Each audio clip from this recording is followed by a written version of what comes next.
Welcome to the Foul Play YouTube channel. Hi, everyone. Oops. I think that's me. Hi, everyone, and welcome to episode 19 of the Crime Theory Exchange. It is a lovely April day here in Florida. I meant to ask, how is the weather where y'all are in Michigan, Jack? Oh, it's been raining like cats and dogs, but I think it's quit right now. But I think more's coming, and it's supposed to get down. I think to around freezing tonight. Cool.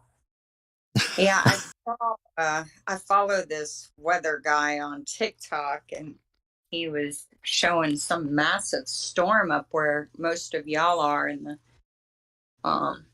the central part of the United States and out west. It didn't look like any fun. Let's go ahead and introduce everybody that's joined us on the panel today, and I want to say hi to everybody in the chat. And thanks for coming. How are you today, Susan? I'm great, thanks. We kind of were in the middle of tornadoes. They were north of us and south of us, so we kind of lucked out here, but we had a cold front come through, so it's in the 50s. Oh, well, I mean, the 50s, I don't know. I say it's not terrible, yeah. I say it's not bad, but I'm going to be honest with you. I don't do well. Oh, well, you're in Florida. Yeah, that's cold for you. And how are you today, Mystic Jinx? And thank you for coming today, too. I'm good, and also nice here today, but raining in Chicago, so. That's good. And Sapper Cop is with us, but he's muted right now. So I don't know if he can. Yeah, no, it's cold and rainy, and well, it's Idaho, so yeah. I planted some potatoes this week. Yep, I sure did. It's the first time I've ever tried to grow them, so we'll see how that goes. So before we get to today's topic, which is going to be kind of a recap of the past couple of weeks, developments, discussions, a little bit of what's going on and with the pro verdict supporting crew. I want to kind of give an update on Melissa Lucio's case. Today is the 13th. She is scheduled to die 2 weeks from today on the 27th. And there is an article online. Now, the Texas Supreme Court or Court of Appeals issued a statement, or I don't even know what the proper legal term is for it, but basically giving the state until Monday, which was this past Monday, to respond to all the briefs filed by the defense trying to stay Melissa's execution. And as of yesterday afternoon, there was nothing showing online. Now, there's an article, and I'm not going to read it all, but the title of it is Facing Harsh Criticism in the Melissa Lucio Case, Texas Prosecutor May Temporarily Spare the Woman Many Believe is Innocent. And it says federal judges, 5 jurors who convicted her, and a roster of family, politicians, and celebrities believe there are substantive doubts about whether the death of Lucio's 2-year-old daughter was even a murder. A prosecutor Tuesday appeared to open the door to canceling her scheduled April 27th execution. Now, I just want to say, if there's anything we have learned, is to pay particular attention to the words they use, right? So even though that sounds hopeful, that doesn't mean anything, right? Because it appears, so it looks like, but this is not an act, an action. Now, there is one brief little part I want to read because I think it says a lot. Now remember, DA Saenz, Louis Saenz, is the district attorney for Cameron County. He was the judge that Melissa Lucio went before for her first appearance after being arrested for Mariah's death. He set her bond at $1 million. Now, why am I saying this? We know that the district attorney and several other attorneys and judges were fired, prosecuted, sentenced to prison for being involved in a pay-to-play RICO statute violation type of justice at the time of Mariah's death and Melissa's arrest. And so this district attorney was a judge working in that system. So he knows that Armando Villalobos was a guy who was unethical, and he still chose to ask Judge Gabby Garcia to set an execution date.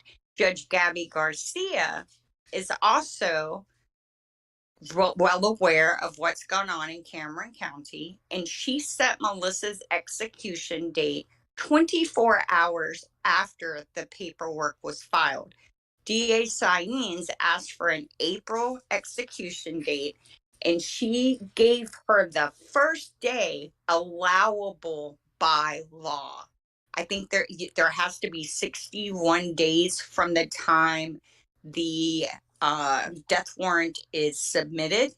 The death date warrant is submitted, and she set her date of death 61 days. So, I mean, no room for any kind of, let's make sure this is right or anything. So Saenz says, Melissa Lucio has already thoroughly litigated the issues raised during her defense, including the theories that her statement was coerced and that her 2-year-old daughter, Mariah Alvarez, fell down the stairs. The jury rejected both of these arguments, Saenz said in a statement to the Texas Tribune last week. As officers of the court and servants of our community, we cannot allow the rule of law to be suspended and substituted by a court of public opinion. This guy doesn't care. He just doesn't care. And if any of you have seen the documentary, he's the guy who says that Melissa Lucio has no one to blame but herself for being on death row. She could have took a 30-year plea and, been halfway done with her sentence. I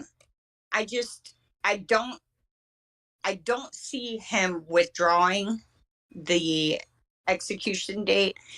I don't see him admitting that a corrupt DA prosecuted her. The case is full of holes.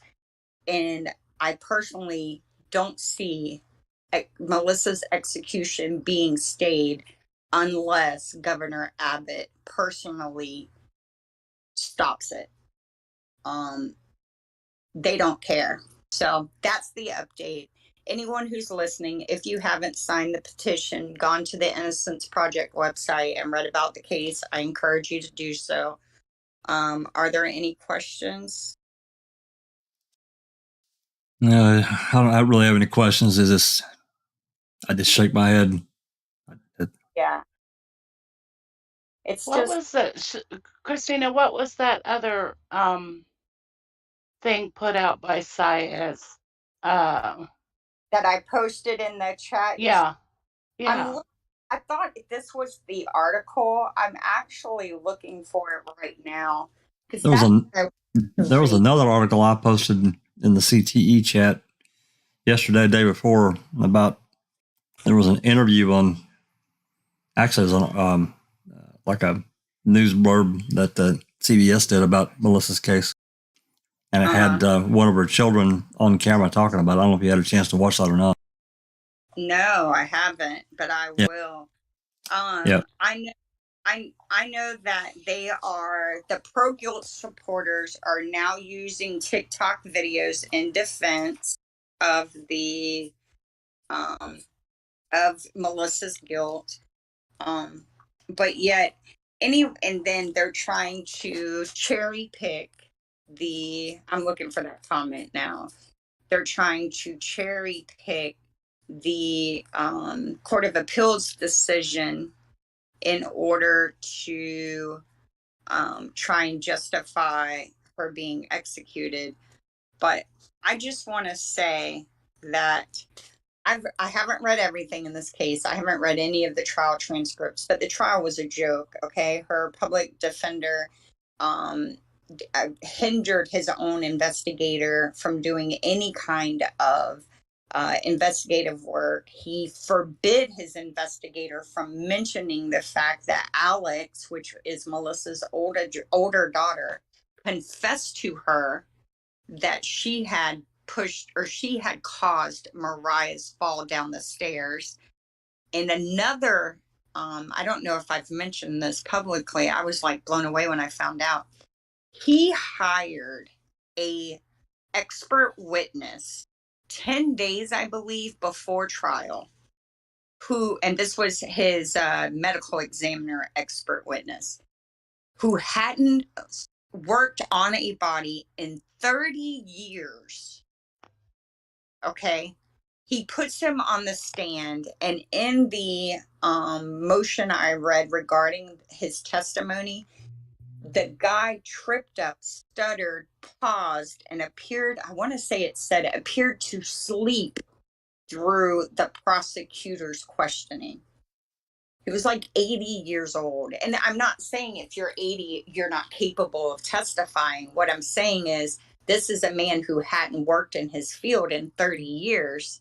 And yet this is who the public defender, Peter Gilman, chooses to try and combat the medical examiner the state put in. It's just, she didn't get a fair trial. And for Saenz to say that the jury spoke and found her guilty, it's like Ken Kratz talk, right? They all act like juries can't be wrong. I mean, they're like human. And they only know what you tell them. And if your defense isn't giving you an adequate defense, and if the prosecutor is lying about everything, right?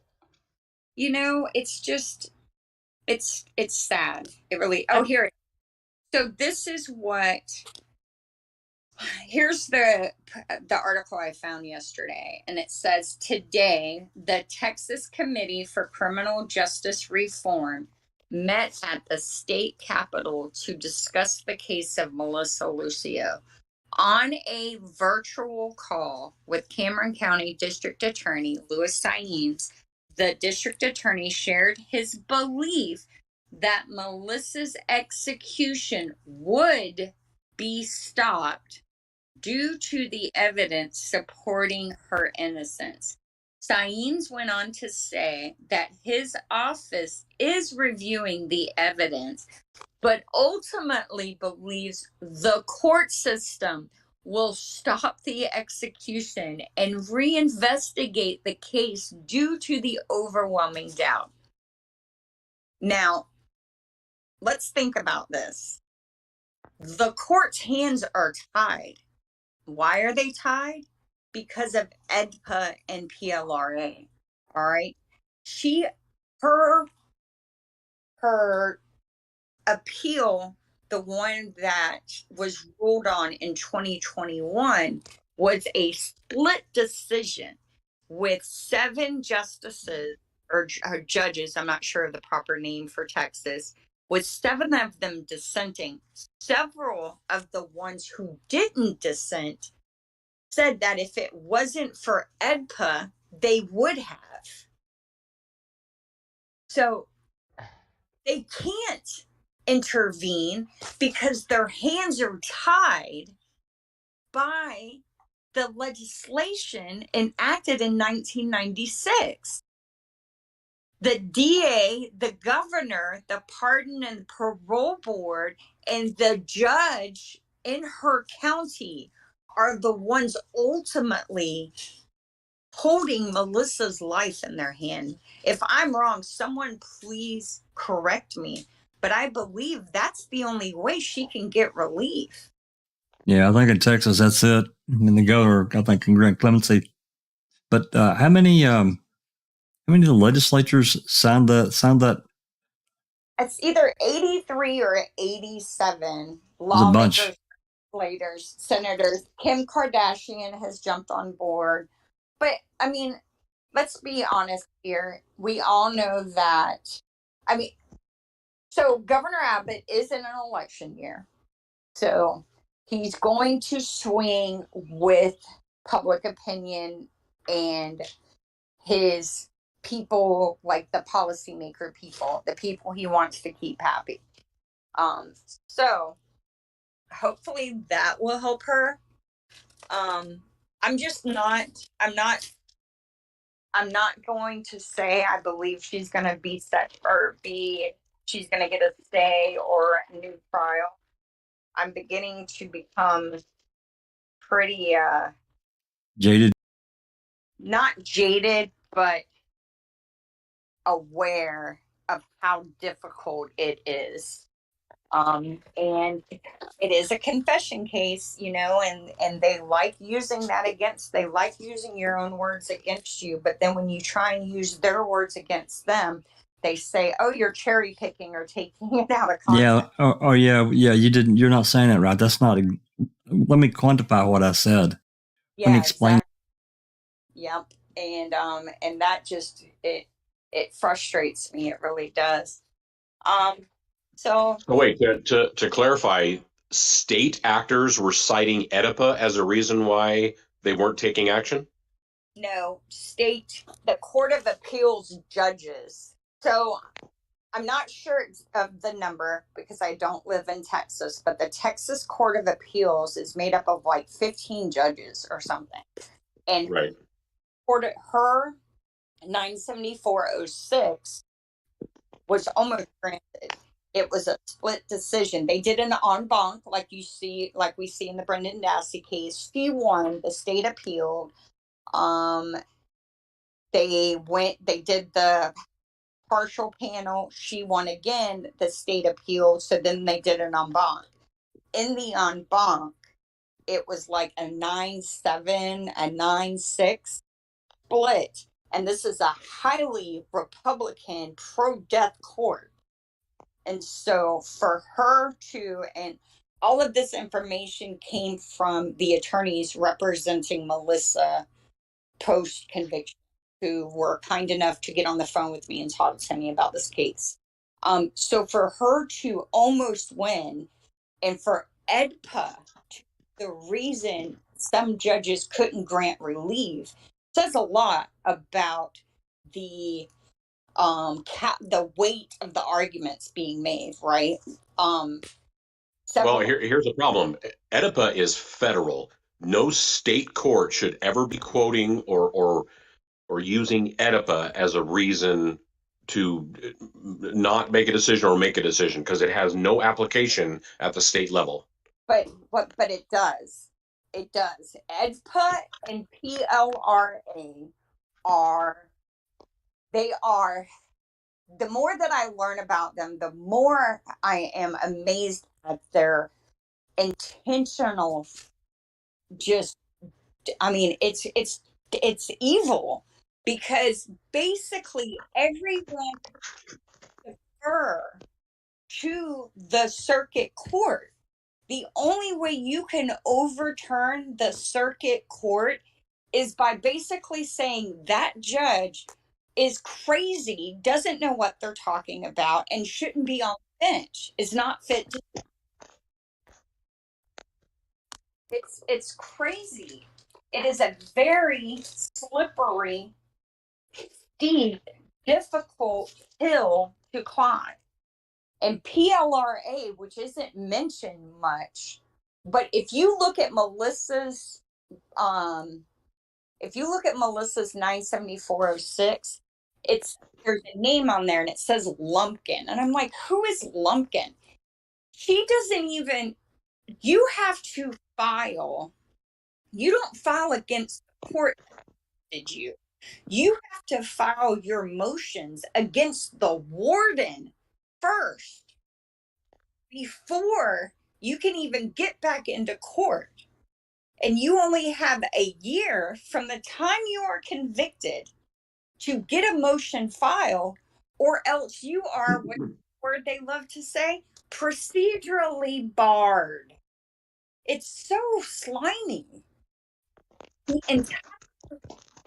That entire bulk of legislation, it was done intentionally to make it almost impossible for innocent people to get out of prison. And they build it as, this is to keep frivolous lawsuits and terrorists from walking our streets, right? They want to keep prisoners who file frivolous lawsuits, but the frivolous lawsuits are going to be thrown out because they're frivolous, right?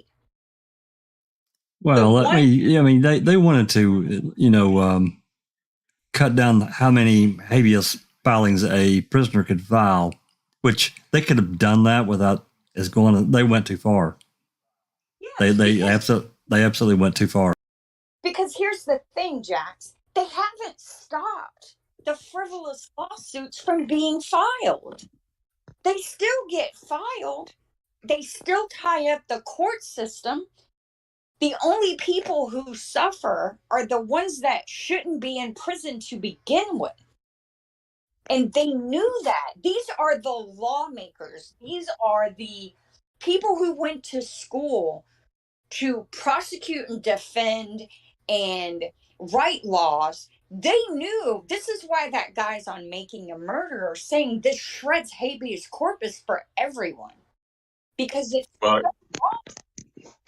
You have to remember the environment in which EDIPA was created and signed into law. Everybody was emotionally charged because of Oklahoma City and the World Trade Center a couple of years prior. Yeah, 93. Yeah. Right. So they wanted to make sure that the route between Timothy McVeigh and the execution chamber was as quick and as short as possible. And so they drafted EDIPA in a way to ensure that was going to be the case. And they weren't thinking about the implications it was going to have. They weren't thinking about who else was going to be affected. All they cared about was getting Timothy McVeigh put to death as quickly as possible and not giving him any route of, using lawsuits and appeals to drag it out. They didn't want any of that. So that's what EDIPA was really created for, was to kill Timothy McVeigh. And they just didn't give any thought to what other ramifications it was going to have. And they've said it since, that everybody in the legal industry knows EDIPA is a shit law. They all know it, but nobody will do anything to change it. Nobody will do anything to get it removed because it's going to take congressional action to get it happen. Yep. And we all know Congress is too fucking busy doing stuff that doesn't even matter to worry about, something like EDIPA, which is literally killing people. So I'm going to have to disagree with you, because they used Timothy McVeigh and the 93 World Trade Center bombings to get this legislation passed. But like Stephen Avery's case, when they tried to bring back the death penalty, you cannot retroact legislation, right? And more importantly, Timothy McVeigh's case was a federal case. This legislation is predominantly dealing with states. And you know who was involved in it? Rhonda's favorite person, Bob Macy. Bob Macy. Killer Bob. They almost didn't get the legislation passed. And Bob Macy got up on the little podium and said, well, I just may want to charge him in state court too, and I want to make sure he's put to death. And somebody said, you know, they didn't say it out loud where everybody could hear them, but I was reading the stuff. Somebody said, you can't kill a man twice, Bob. So if Bob Macy had the opportunity to kill someone that he really had it in for and shock him back to life and kill him again, he would. Yeah. One thing I have learned is that there are certain people, if you find out they're involved in it or in passing legislation or in an investigation, that you should know if they are involved, it is something that needs to be looked at further, because whatever they're saying is not the truth. I just nicknamed him Bloodthirsty Bob because he was. Man, that guy. He was evil. That's what it was. Absolutely. He was a nasty piece of work, Christina. There was Alice made it, and so did Zoe. Yeah. There was one guy that the DNA and everything like that was proven not even to be his at this crime scene, but all Bob Macy could say was, "Aye, well, he was about there somewhere." Mm-hmm. You know.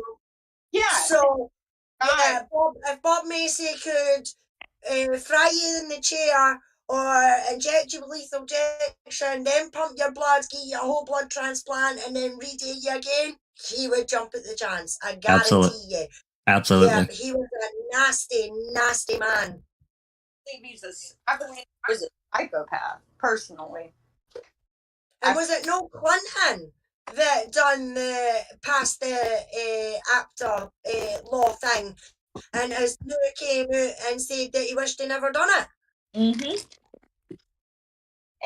And that EDPA and that PLRA, I mean, I think of whenever I think of Bob Macy, I think of Richard Glossop, and I think about how people tied to Bob Macy are still in office and are responsible for Daniel Holtzclaw's wrongful imprisonment. And there are other cases, I'm sure. I just don't know of them. You know what I mean? But what was done to Richard Glossop and Daniel Holtzclaw is just disgusting. It really is. We were talking about Daniel Holtzclaw yesterday, and I'm sure y'all have looked, but I just have this feeling that there was something going on in Oklahoma City, in the government, in the police department, and they used Daniel to try and get it done without it making a media splash. And they just put that kid up and destroyed his life so they could get away with something else. So here's, just because I really didn't know EDPA in and out. I just knew it was federal, and I knew some of the stuff that was on there. But here is why EDPA will not be overturned, is because the Supreme Court has upheld it unanimously under Felker versus Turpin. Wow. Hey, can you send me a link to that? Because that just Google EDPA and go to the wiki page, and it gives. So it's Felker versus Turpin, 518 U.S. 1997. So somebody tried to appeal it right after it was enacted. Interesting. Yeah, they basically tried to say it was unconstitutional, and the Supreme Court held unanimous that it was not. Yeah. Somebody says that they have to go in and rewrite it in order. They can amend. They can amend the law. They can. Yeah. Even in the face of what the Supreme Court has done. I mean, I don't know how that would affect that. It probably wouldn't affect that one that Separcop just mentioned, but they can amend that law, and they need to badly. Yeah, well, it sounds like they attempted to do that as well in 2005, because the Ninth Circuit heard a case City of Bourne versus Flores and and then they also mentioned Marbury versus Madison, talking about trying to do under the separation of powers. And the Ninth Circuit said, nope, no can do. This has already been settled by precedent. So there are a couple of cases they've bound together out of Arizona that are going to be very interesting when the Supreme Court rules on them. They are before the court now. They're both involving innocent men. One of them, we talked about this a couple of months ago, Jax. I want to say one of them's last name is Martinez, but that might be wrong. He did you broke up. Last name what? I think his last name was Martinez, or Ramirez. That might be wrong. But his conviction was overturned. There is overwhelming evidence of his innocence. He was released from prison, and this prosecutor has a hankering for him, and he's trying to have him put back on death row because I think I remember us talking about that. Procedurally, so by the letter of the law, and that's funny because that's what science is saying, right? By the letter of the law, he should not have been released. The courts violated EDPA in releasing him. So it's going to be interesting to see what the Supreme Court does on that case, because it could be precedent setting if they do the right thing and say that EDPA is unconstitutional and we need to fix it. But I don't see them doing it. I really don't. The consensus among the lawmakers and the legal brains who write about this, what I got from reading was that that the court is more concerned with political favor than justice, and that this man will likely be back on death row within 3 years.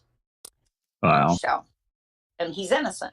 I mean, it's without a doubt, this man is innocent. And it's sad to say, his is not the only case. We know of plenty of cases like this, right? Look at Brendan. Look at Melissa. There was that kid in Tennessee.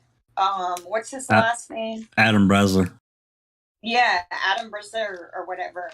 I mean, there was no evidence in that case. Sorry for any feedback. I'm hungry. I'm trying to make a pumpkin. And EDPA, they know EDPA is unconstitutional. They know it hamstrings innocent people from getting out of prison. The problem is the court system is no longer about justice. It's about efficiency, money, and money. Right? Well, I think money is the first 2 or 3 things. It's all about the money. And it's about doing it as smoothly as possible with as little blowback from the public. They want to convict you, steal your life, and no one know about it.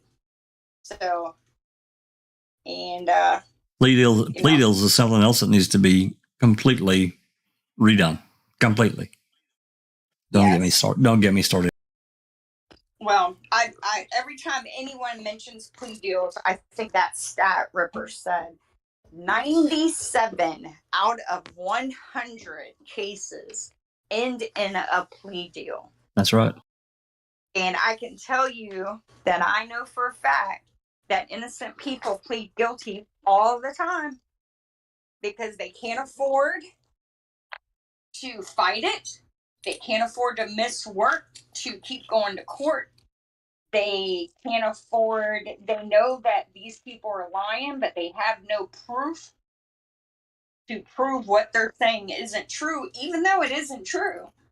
And, I know 10 years ago, I did not think what I think today about the justice system and the government. I don't think any of us did. I don't think any of us did. I believed in America. I believed in the government. I believed in the Constitution. Well, you're not the only one, Christina. I mean, I don't know how many times, and the guys can tell you. I don't know how many times I went onto a live and went, "Oh no, that would not happen in the UK. Oh no, that would not happen in the UK," and then getting refreshed with Luke's case.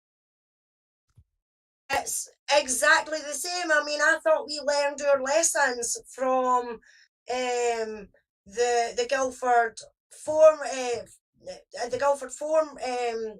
for conviction, and the Joe Steele and T.C. Campbell wrongful convictions that were here in the UK. I actually and honestly thought that we might have learned our lesson.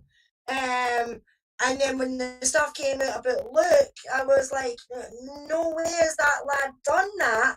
But it was a case of out of sight, out of mind sort of thing, which I'm sad to say that was the case. You know what I mean? What can I do about it, you know?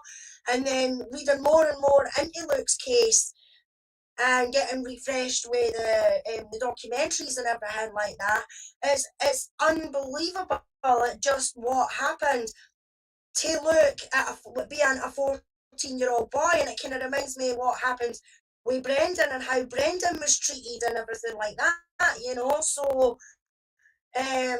these last few years and that, my eyes have been completely open, not only to your justice system, but to my own.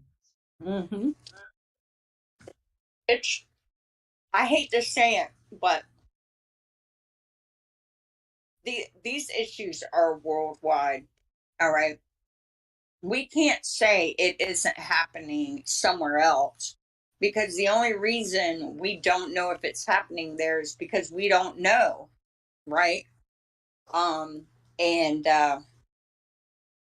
Unfortunately, I'm beginning to learn that government officials offer great lip service with very little action behind it. In this article we're getting ready to discuss, after Making a Murderer came out, President Obama issued a statement saying that he couldn't do anything for Stephen Avery and Brendan Dassey. Relief would have to come from a Wisconsin court. Now, I hate to say this, but I'm going to. If the president of America can't let an innocent man out of prison, there's something wrong. Legally, though, he can't. He just can't. Yeah. Problem Yeah, with that. because it's a state issue, not federal. That's right. And you see how absurd that is? You're the president of the United States, and you can't let an innocent man go free? well, that's part of. Well, That's part. remember that the president of the United States isn't meant to be an all-powerful figure. That's another part of it too. Yeah. We're making excuses for the unacceptable. Well, you know, the bigger problem is obviously, I mean, you get bad laws passed in, which is you know, the 1995 law. The bigger problem, though, is the people that control the laws that we have and abusing whatever for whatever reason, whatever political or, you know, whatever they think is going to get them ahead. You know, I think about the Duke lacrosse case. That guy was on an election year, and they latched onto these players, and they were completely innocent, and he pushed forward anyway till he got caught. It was a shit show from this beginning to end, and they absolutely destroyed that team. You know, they destroyed it, and those guys were hung out to dry. I mean, I really wish those three, especially those three kids, would have sued the absolute hell out of them for what they done. You know, and we watched that. I streamed that 30 for 30 episode. They cut a lot of it out, but I'm guessing I don't know why they did, but there was a detective that worked on that case that he was just as bad as the prosecutor. and they didn't really make a lot of mention of him. But originally, way back when I first watched it, they did. What I'm saying is, overall, is the people that are in control of our systems that abuse it for whatever reason, and there's little to no consequences for them, and that's part of the problem. Again, if they screw up, nothing happens. The problem is these people are getting paid six figures to stand around and talk about what needs to be done, and then talk about why they need to talk about what needs to be done, and then go have a seminar to talk about what needs to be talked about what needs to be talked about, to figure out what needs to be talked about to get this done. And nothing ever gets done. And all of this is paid for by tax dollars. So why middle income Americans work their butts to the bone and pay taxes, because it surely ain't coming from the 1%. You've got people standing around, filling their egos, talking about what they want to talk about, never doing anything, and then claiming that they're civil servants when they're not serving anyone but their own selfish desires, right? And then you have lawyers who claim to be whatever, prosecutors, who argue for the sake of arguing and will let innocent people sit in prison for life because they don't want to concede in an argument. No one thinks about the human being anymore. That's what I'm saying. You have people that are in these positions that are completely abusing the intent and the spirit of the law, and there's no consequences. And that's the problem right there in a nutshell. Yeah, because unfortunately, what you have involved is humans, and humans being the fallible creatures we are, we have greed, we have ambition, we have fear, we have all these things. And all of these tools are used by these individuals. Because, when you think about a prosecutor, almost every prosecutor, especially if they are at the DA level, they have ambition to be politicians. They have ambition to be governors. They have ambitions to be AG, senators, etc. And they're only going to do things that benefit that ambition. If there's something that could possibly hurt them, they're going to run screaming away from it, not touch it. And that's exactly what's going on in Brendan and Stephen's case. Nobody's going to touch it because nobody wants to take the chance that it's going to hurt their ambition later on. That's right. And that's why prosecutors, especially the unethical ones, take the routes they do, because especially if they have an ambition to be in higher office, they need their record to show they've got high conviction rate. So they're going to use technicalities. They're going to use fancy language. They're going to use loopholes to make sure they get that check mark in the conviction column. And that's why you have the not the appeals. What am I thinking? Jury process? Plea bargaining. Sorry, plea bargaining. That's why plea bargaining exists, because if I'm a prosecutor, plea bargaining is great because I can get you to plead to a lesser sentence. I can get a check mark in the conviction column and never walk into court. So, get you the conviction. It doesn't cost them anything. Nope. So that's what the problem is. You got another prime example of the system using itself, and I give it to you. And again, this is my opinion. No one has to agree with me. I'm okay if you don't.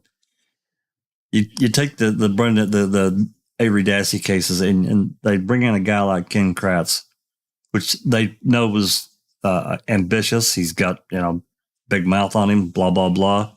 They set him up. Say, hey, look, we got these cases here, man. We need to dump this off on you because it's going to look really bad if we try to keep this in Manitowoc. And he's salivating at the mouth, probably drooling everywhere.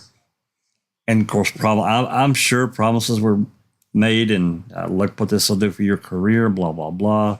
Bam, he gets used by people that want these cases, or they want Avery locked up. Now, of course, Brendan wasn't involved at that time. Of course, he ended up having to destroy Brendan. But Avery was the goal, and I'm sure this carrot was hung in front of him. what happens after these two huge convictions? They hold him at arm's length. He goes nowhere and ultimately self-destructs. They use that guy. I don't like him. Don't get me wrong. I think he's a horrible human being, but they used him. And no doubt in my mind. Yeah, I'll agree with that, and I'll go one step further with it. I think not only did they probably make him promises or at least give him the impression that he would benefit ambitiously by this, but I think they also knew that he was an unethical type, that he would accept things that weren't black and white or by the book or like that. So yeah, Ken Kratz was chosen for a reason. Absolutely. And he, because he does have that ambition, he jumped in hook, line, and sinker. And he's, even though he was used, he is certainly not innocent of what happened. I'll say he knew full well probably a good portion of what was going on, because stuff like that can't cross your desk and you not look at it and say, gosh, this doesn't seem right. And that never happened, Absolutely. So. After everything's said and done on the morning of the 9th, Manitowoc gets ran off of the property, because I'm sure after the key discovery, he's scratching his head saying, what the fuck are you people doing? He had to be, because they'd been in that trailer numerous times. He had to know something screwy happened. He had to. Anyway. Yep. He had been on an ethical person would have, yeah. Yeah. I think we can say the same about Kaczynski. Oh my God. Yeah, or worse. I mean, he was put in there by the state. Mm-hmm. And he had ambitions to be a judge. He had ambitions to climb the ladder, and he just did whatever they wanted. So I look at it like this. I think Norm Gahn and Tom Fallon are way more intelligent than Ken Kratz, right? Legally speaking, yes. Yeah. So Ken Kratz and Len Kaczynski were like the clinger-ons, right? They were always trying to get in with the boys, but they just couldn't quite get over the hump. And the Avery case gave them that door, kind of like Colburn in '96 with the car. That was his opportunity. And he made a choice that day. He chose to not be a good cop and be a bad cop. Ken Kratz. And I don't think Ken Kratz was a good prosecutor prior to the Stephen Avery and Brendan Dassey case. I think Ken Kratz had too much, what's it called?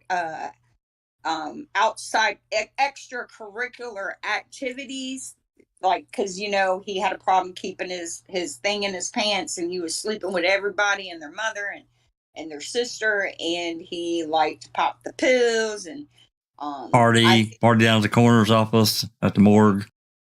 I think that he was a little too extra for the reserved, do their dirt in private boys, but they needed him for this case because he is so extra that people would pay attention to him and not on what was going on in the background.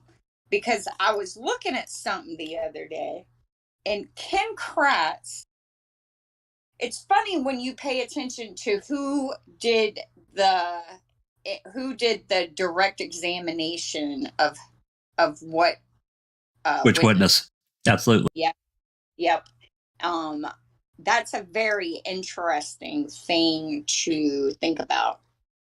And I don't they talk about those things prior to trial of who's going to do the direct on which witness. That's planned. Oh yeah.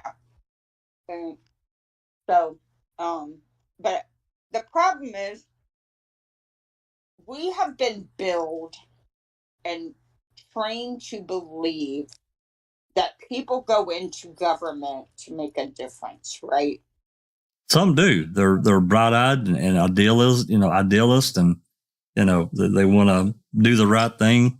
They get involved in the system and they see how impossible it is because of people around them with more authority. So Christina, you think about it on these terms too, and this is another completely direct way that I see, and I know it happens in more states than just Wisconsin. I know it does. But you take Avery in the middle of these depositions in 2005. This warrant gets prepared for Gregory Allen. They keep it quiet. They keep it quiet for all damn near it was over 2.5 years of all this stuff in the background. You tell me that was completely intentional. They kept their arms around this thing like a time bomb. They had to. Even when he was served, I don't think it made any kind of newsflash at all. No, it didn't. There's nothing in the news. That's what I'm saying. How the hell does this cold case get solved? This woman gets the hell beat out of her. He rapes her, and there's an arrest made, and there's no news about it. Come on. Still don't know. There's nobody talking about it today but us.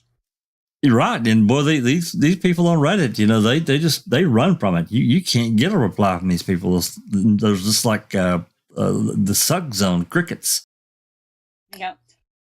Somebody made a suggestion to me the other day about putting together a really good, well-sourced article of the facts and posting it on one of these large subs. And I think it would be interesting, like true crime discussion, or I don't even really go on there anymore because most of them are just more, just not my thing anymore. I pick and choose what cases I want to focus my attention on.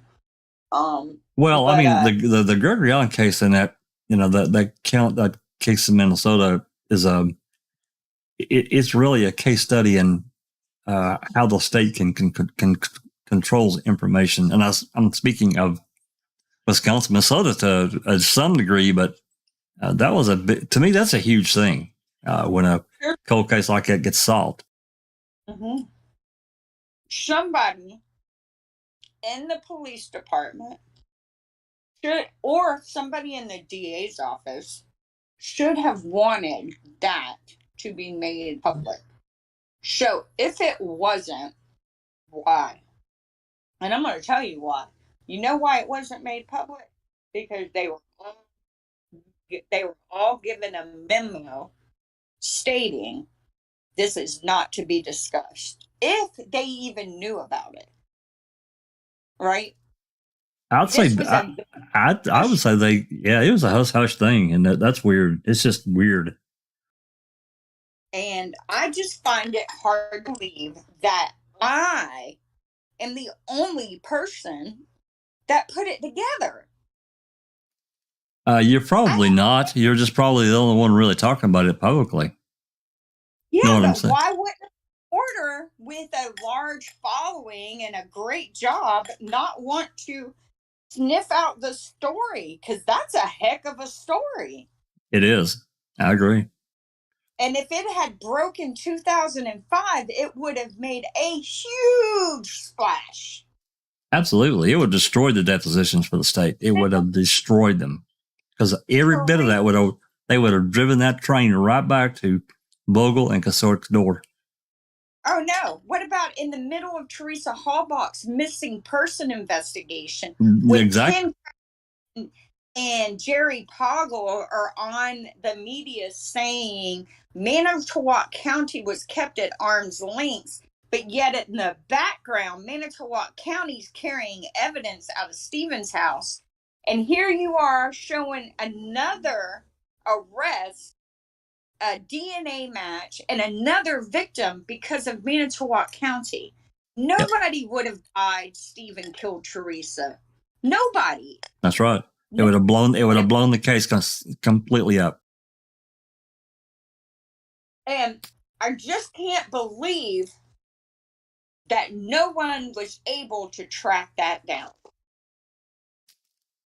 Well, I've had my problem with lack of investigative reporting throughout that case. I've bitched about it, but there's a lack of investigative reporting in America, in the world, right? In the whole world right now. No one getting paid to report the news, honestly, is doing their job. Or I shouldn't say no one. Very few are. And they're only reporting on cases that they think are going to give them clout and notoriety. Run the cash register. Mm-hmm. And when you are motivated by money to do anything, it's not end well. It's not. It's just not. I've got your post up, your Reddit post. Okay. Let's see. Give me just 1 second.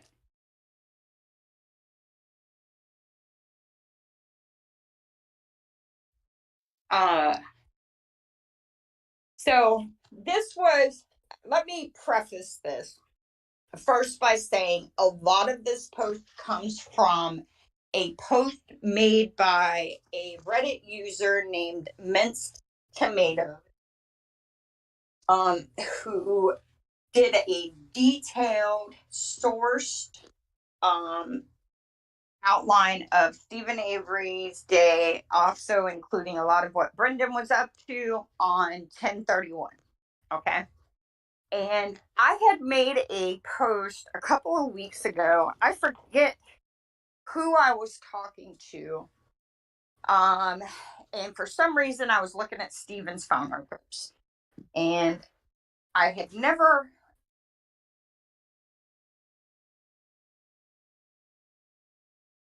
actually realized just how many phone calls we knew he had taken, and these don't even include local calls that don't show up. And, so I was like, all right, I'm just going to throw this out there. And then I got to looking and saw that Scott Taddick was calling him a couple of days prior to that. And I thought that was interesting because they're supposed to hate each other. So I made a post, and there's a user on Reddit, Jax knows him. Anyone ASDF something? Yeah, it's AJ. I just call him AJ. Okay. Well, he made a substantial comment. Hold on. My husband forgot I'm on my podcast and keeps trying to blow me up.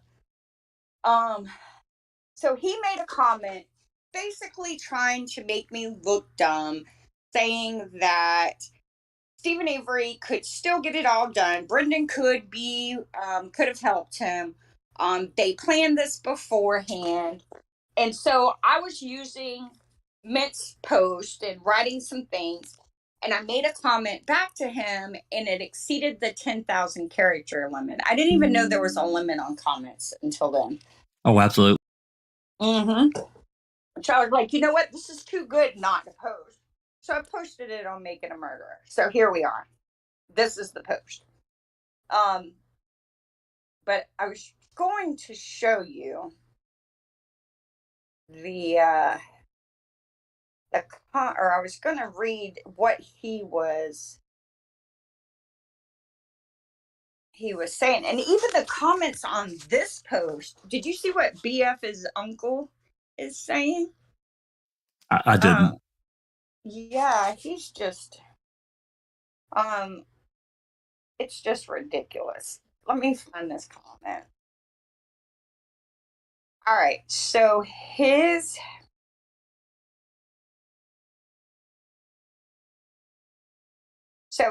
is what he says. All right, let's break this down. I don't necessarily agree with the state on all the details, so I'm just going to explain what I think is most likely. This is what he's saying. Avery subdued Teresa by himself, obviously. I don't think the state even ever argued they subdued her together. As your timeline shows, she arrived an hour before Brendan did, so of course Brendan couldn't have been involved in subduing her. And then he says, I think the prosecution was a bit too naive in believing Brendan was actually telling them the full truth. And this is in regards, I made a comment about Brendan riding a broken down bicycle to check the mail. So he says, I think they planned it ahead of time and Brendan went over almost immediately after getting home because he knew she'd be there. And then he says, this is a good explanation for why they took a break between the murder and when they destroyed her body and hid her car. They wanted it to be dark so nobody would see them doing this stuff. I mean, this is just moronic. If you build a fire in the dark, it's going to be seen. Yep. You can't dismember a human body in the dark. You need lights. Yep. Then he says they had roughly an hour to, because I made a comment about this is supposed to be a prolonged sexual assault, a torture, that includes giving her a haircut, slicing her throat, assaulting her with hands and stabbing her, and then taking her to the garage where he shot her 10 or 15 times. And he says, right, they had roughly an hour to do all this, which is plenty of time. And again, who knows exactly what details from Brendan are right and what aren't? Some of this may have never happened. And there's... Well, there ends a huge problem right there, but go ahead. Yeah, well, no, it's just more of the same. It's just blah. This was, they said that, he says that they drove the RAV around the salvage yard to the pond and back again. I mean, that's so absurd to even think about them doing that and not being seen. But he said that was done at night. That's why they weren't seen. And it says that Brendan left between 4:30 and 5:30. So he's saying Brendan went straight to Stevens after school, hung out and assaulted Teresa and killed her. And then again, somewhere between roughly 4:30 and 5:30, Brendan left and then went back over later that evening. And so now he's saying that after Brendan got back is when they burned her and broke her body up. And it was just, and then he says none of the phone calls would have been made during the event. If by the event you mean the rape, murder, shooting her, etc., there is a 2-hour gap between calls to Teresa, and obviously Avery would have known she wouldn't answer the 4:30. It's only at 5:30 that he talks on the phone with somebody, a full 3 hours after Teresa arrived. And that just set me off because that's not true. All right. You saw Earl and Fabian at, I don't know, I can't remember what time. Well, I don't even believe that happened because they say they saw him burning garbage, and I don't think he burned garbage on Monday. I think Stephen walked back down to the shop, but I didn't say that either because I only want to show what they're claiming happened, right?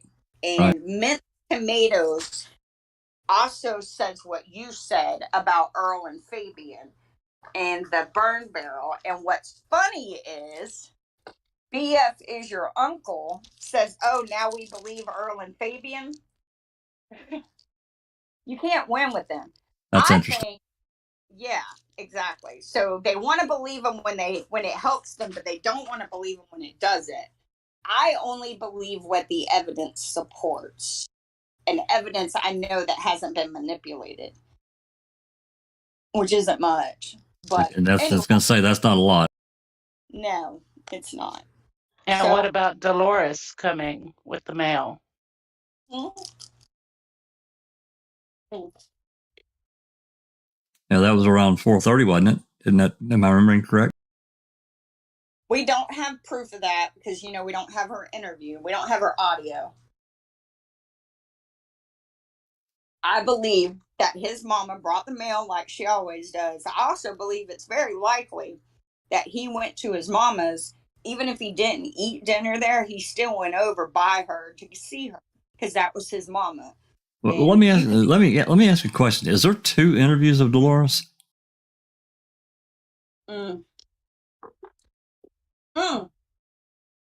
Because I got the one. That's right. It just hit me. We have the one where she's in the car. Yep. On the 9th. Right, on the 9th. But I think they likely interviewed her before, other than that. But I forgot that you got that. And she doesn't say anything really, except y'all are wrong. My son didn't do this. But she was in the beginning stages of Alzheimer's even then, right? And every day is the same for her. So she didn't want to, I think, in my opinion, no proof, in my opinion, I think she thought it was best not to say anything. And she was right, right? I'm not going to tell them anything because I don't want them to then take that and use that against my son. Well, now, that's basically what she said in the car. I don't want to talk to you. Yeah, because my Avery, I don't know, a lot of people may not know this, but Mrs. Avery is a huge reason that her son was released in 2003. This woman who has very little education did so much for Stephen to get his case to the Innocence Project, to help them do, like, you know, she was basically a uneducated paralegal. And I mean, you could just, when they rearrested him, I think about that now because I didn't know that when I first watched the documentary, but you could see the look in her face because, I mean, it consumed her getting her son out of prison the first time. And when they arrested him the second time, there was this look of almost, you know, I don't know if I can do this again. Because sure. Yeah. She knew what she was facing. Mm-hmm. And she knew. And you can just hear it in her voice. Because let's face it, even if Chuck and Earl and Barb hadn't have turned on Stephen and lied on him to save themselves, they did not maintain a relationship with their brother when he was wrongfully convicted the first time, right? The only people that stood by Stephen were his mom and his dad. His wife left him, his kids didn't talk to him, and his brothers and sister had their own lives and they didn't talk to him either. They might have talked to him when he called home on the weekends and they were over there visiting their parents. If it wasn't for his mama and his daddy, he would have been all alone. That's why when people say, well, Stephen was a right jerk when his mama was dying and he was, you know, harassing people trying to talk to her, that's the only meaningful relationship this man has ever had in his life. Yeah. I mean, and all men love their mamas anyway, but that's the only woman who has never let him down. And just think about that. Think about that from the perspective of a low IQ man who's been wrongfully convicted and spent over half his life in prison. Losing his mama was probably the hardest thing he's ever been through. Ever. And how dare anyone judge him for freaking out? He's in prison and he doesn't belong there. He can't go to his mama's funeral. There's nothing he can do to save his mama. He can't even kiss her goodbye. And they won't let him talk to her on the phone. I think that's quite cruel, intentional, and says a lot about the people in his family. Personally, if they truly cared about him and Miss Avery, they would have made sure that Stephen Avery got to tell his mama goodbye. And I also want to say, for those of you who track the dealings with the family, you should really put Kayla's name into the Wisconsin Clerk of Court's website. There's an open case on her that's quite interesting. And that's all I'm going to say. Even more interesting is the DA. Go ahead.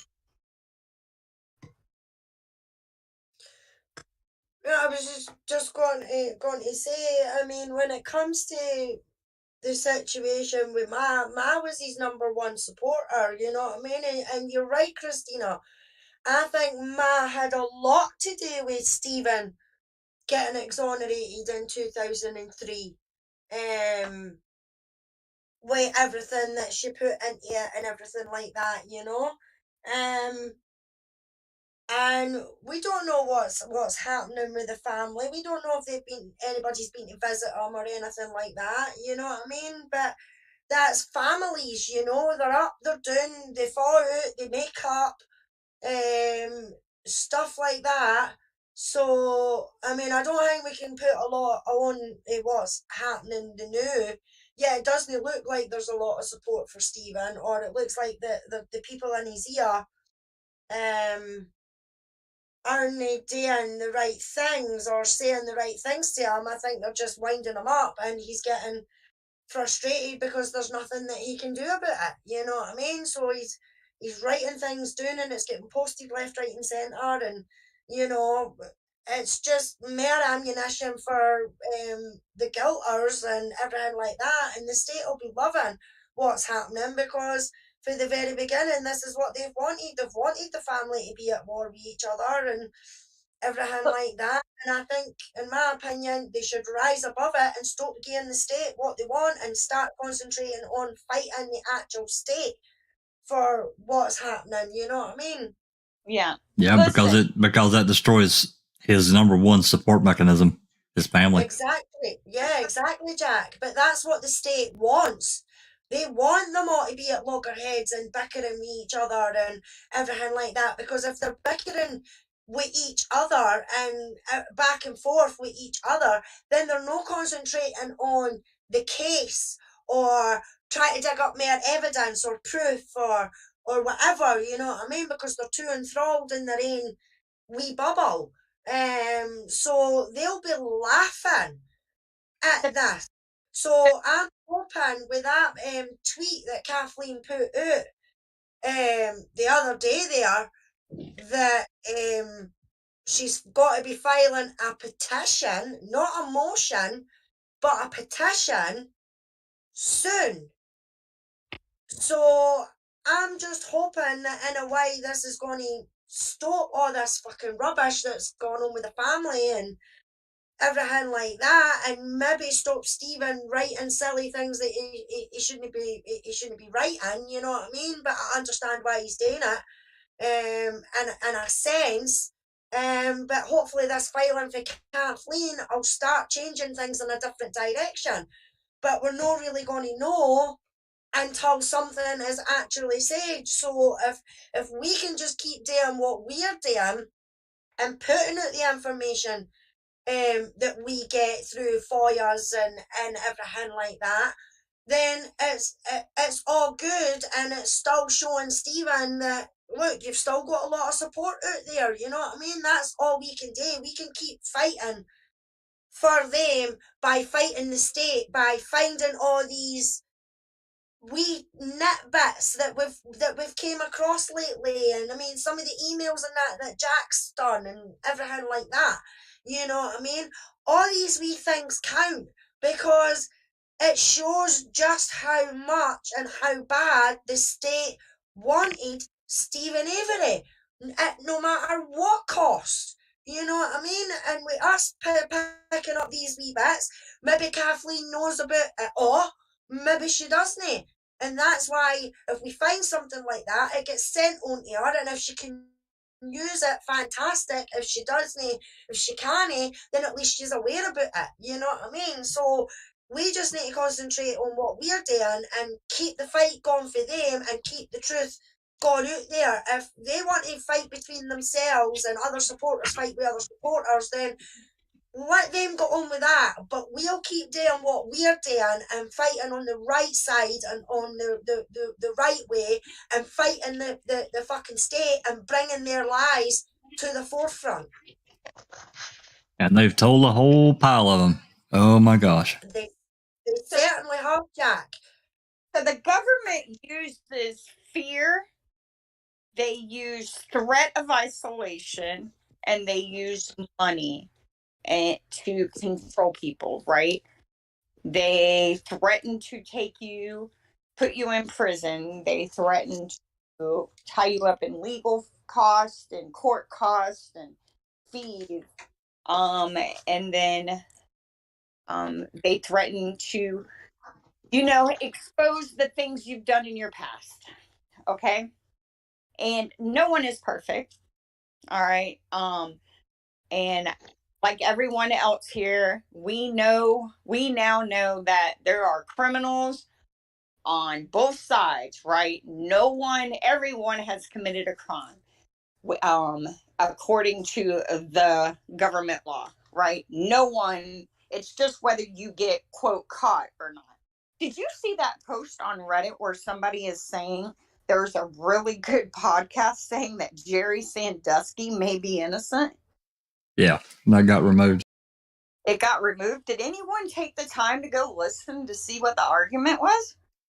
I didn't. I saw it late. I saw it late. I'm going to, because I find that interesting. Because his fall from grace sure was all of a sudden, and they really made him out to be just this really evil guy. And I'm thinking to myself, we've heard this before. So I'm going to go take a listen, see what it's about, just to see. Do I think he's innocent? No. Do I think he's guilty? I don't know. But I've learned that I don't believe anything the government says anymore. I don't. And this is kind of why I have the philosophy or that I do and make the argument that,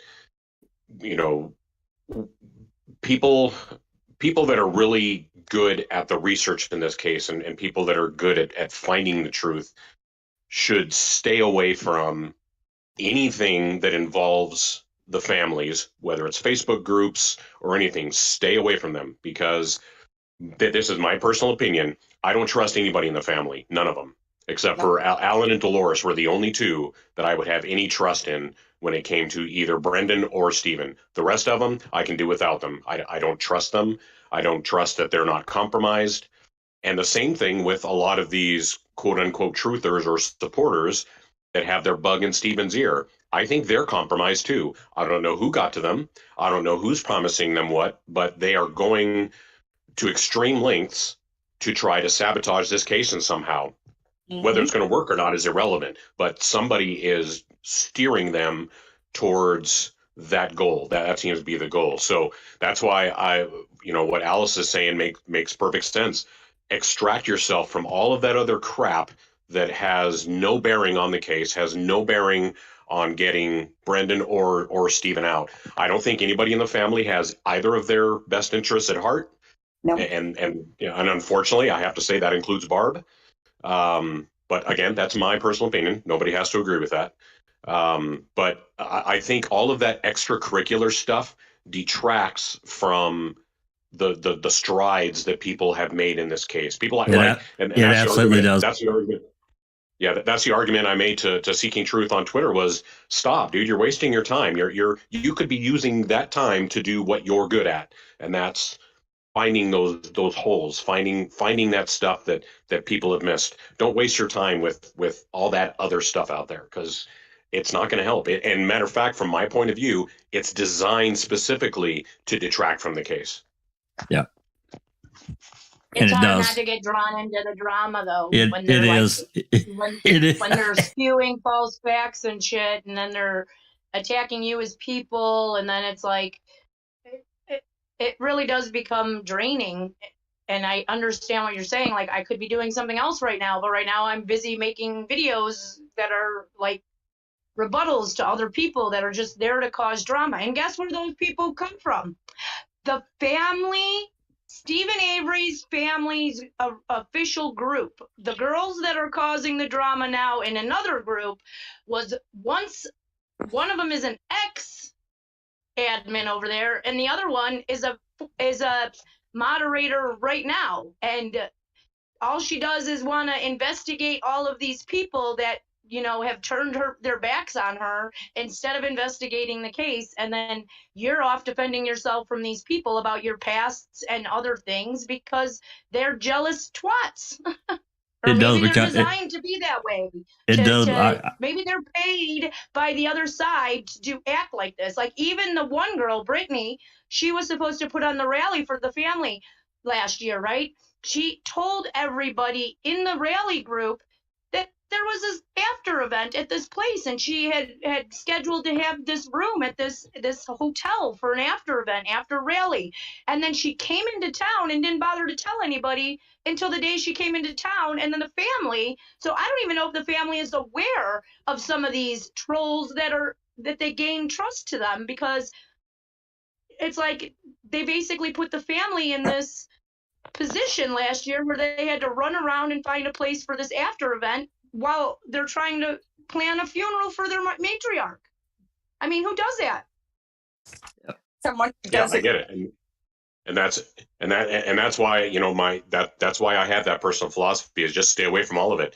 I look at it as kind of acting in a way that I'll use Muhammad Ali as an example. Rope-a-dope. Let them take all the punches they want. Go ahead and throw every punch you've got. Eventually, you're going to tire. Eventually, you're going to run out of punches to throw. And when none of your punches have had any effect on anything, I win and you lost. Yeah. You may have made the most noise. You may have rattled the cages, but it went nowhere. And because I didn't respond to you, because I didn't give you anything back, you have nothing to use. I never knew what that stood for. Thank you. I'm going to adopt that. That's excellent. I get what everyone's saying, especially what Jinx. She knows the shit that I went through with a few people, and I let it go for a year. I didn't say a word, not a word, and it just got some other things happened, and it got worse and worse. And finally, I had to say something. I mean, I felt like I did. I didn't have to. But I felt like, I've let this go for so long. Now it's just blowed up, and I've got to I've got to say something to defend myself. Which, I don't know if it was right or wrong. Probably in that instance, it was probably the right thing to do. I almost wished I hadn't, though. You know what I'm saying? Because that led again to other shit. And but yeah, I think overall, if we can stay away from it, we're far better off. Far better off. Yeah, I mean, there's always going to be a situation where somebody takes something too far, and it becomes personal to a point where it actually affects your life, like some, I don't know whether it's legal action. It did affect me. Yeah. Well, in your case, yeah, absolutely. I mean, they're the stuff they were saying about your daughter and all of that. That's way beyond the pale. That's a point where somebody like me would have bought a plane ticket, flown to where they are, drugged them outside, and taught them a different kind of lesson. Beat them over the head, Sapper, because I would do exactly the same. Yeah, and Jack's situation, yeah, I completely agree. He had every right to stand up for himself. But there's one that they just keep it going and keep it going and keep it going and keep it going and keep it going, even though their question has been answered. And it's just like tit for tat, you know what I mean? You said that about me, so I'm going to say this about you and stuff like that. And I mean, it's just, I mean, get your point out, yeah, defend yourself, say, what the fuck are you talking about? Keep your fucking my name out of your mouth, you know what I mean? Something like that, yeah, fair enough. But the some of the conversations that are going on now, it is just constant, and they're getting told, there's a question, so that question gets answered, and then they come back with something else, and then something else, and then something else, and it just keeps it going, and as we're saying, that distracts us from doing other things that we know that we could be doing, you know what I mean? And yeah, I do agree, sometimes it is hard to bite your tongue and not say anything and not do anything, and there is times that you do have to do that. That's fair enough, but don't let it drag on, and don't let it drag on, you know what I mean? It's draining, it's detracting, and it takes away from what our intent really is, and that's to find the truth. Yeah, exactly, Jack. You know what I mean? And we've got cracking researchers and things like that, you know, including Jinx and stuff like that, that go out of their way in their spare time, you know. None of them, these researchers or anything like that. And I mean, especially on our team, like Jinx and that, it's not like they're getting paid any money for doing it. You know what I mean? They get up in the morning, they get their coffee. If they've not got work or whatever like that, they're on their computer and they're researching stuff for this case. They're writing to lawmakers and things like that to get FOIAs and stuff like that, you know what I mean? And they don't have to do that, you know? So when this kind of thing happens, I mean, the thing that bugs me is all this, you know, oh, you never gave me credit. What is wrong with giving the person credit? You know what I mean? Like we do, like we've done with Ricky and we've done with Jinx and we've done with Christina and yourself, Jack. You know what I mean? Oh, thanks to Jack and Christina for getting these fires. Thanks to Mr. Jinx for getting these photographs. You know what I mean? And it literally takes 5 seconds to thank someone, and you're done. Exactly. We don't care about being thanked until people start making it about themselves and wanting their own credit. Then, of course, you know, I got snotty with someone and, you know, they try to use it to make me look bad. But if you put it all into content, I just cared about getting it onto the internet highway, right? Like the information highway. So, you know, some people don't want to have the acknowledgement. So I would just say, just thank the group who's passing the information along. That's right. Exactly. The problem is when somebody gets something and then they turn around and get thanked for getting something that they did not get, and they don't turn around and say, hey, look, I'm just passing this information along the information highway. If you want to thank somebody, thank Seeking Truth, thank AC Rookie, thank the Foul Play team, thank these people. They just want to sit back and get their, you know, their attention. And when it becomes about only attention, then you have to wonder what the hell they're really doing in this case. It's all about the ego. It's all about the ego. It's all about the ego. Exactly. And I definitely get that.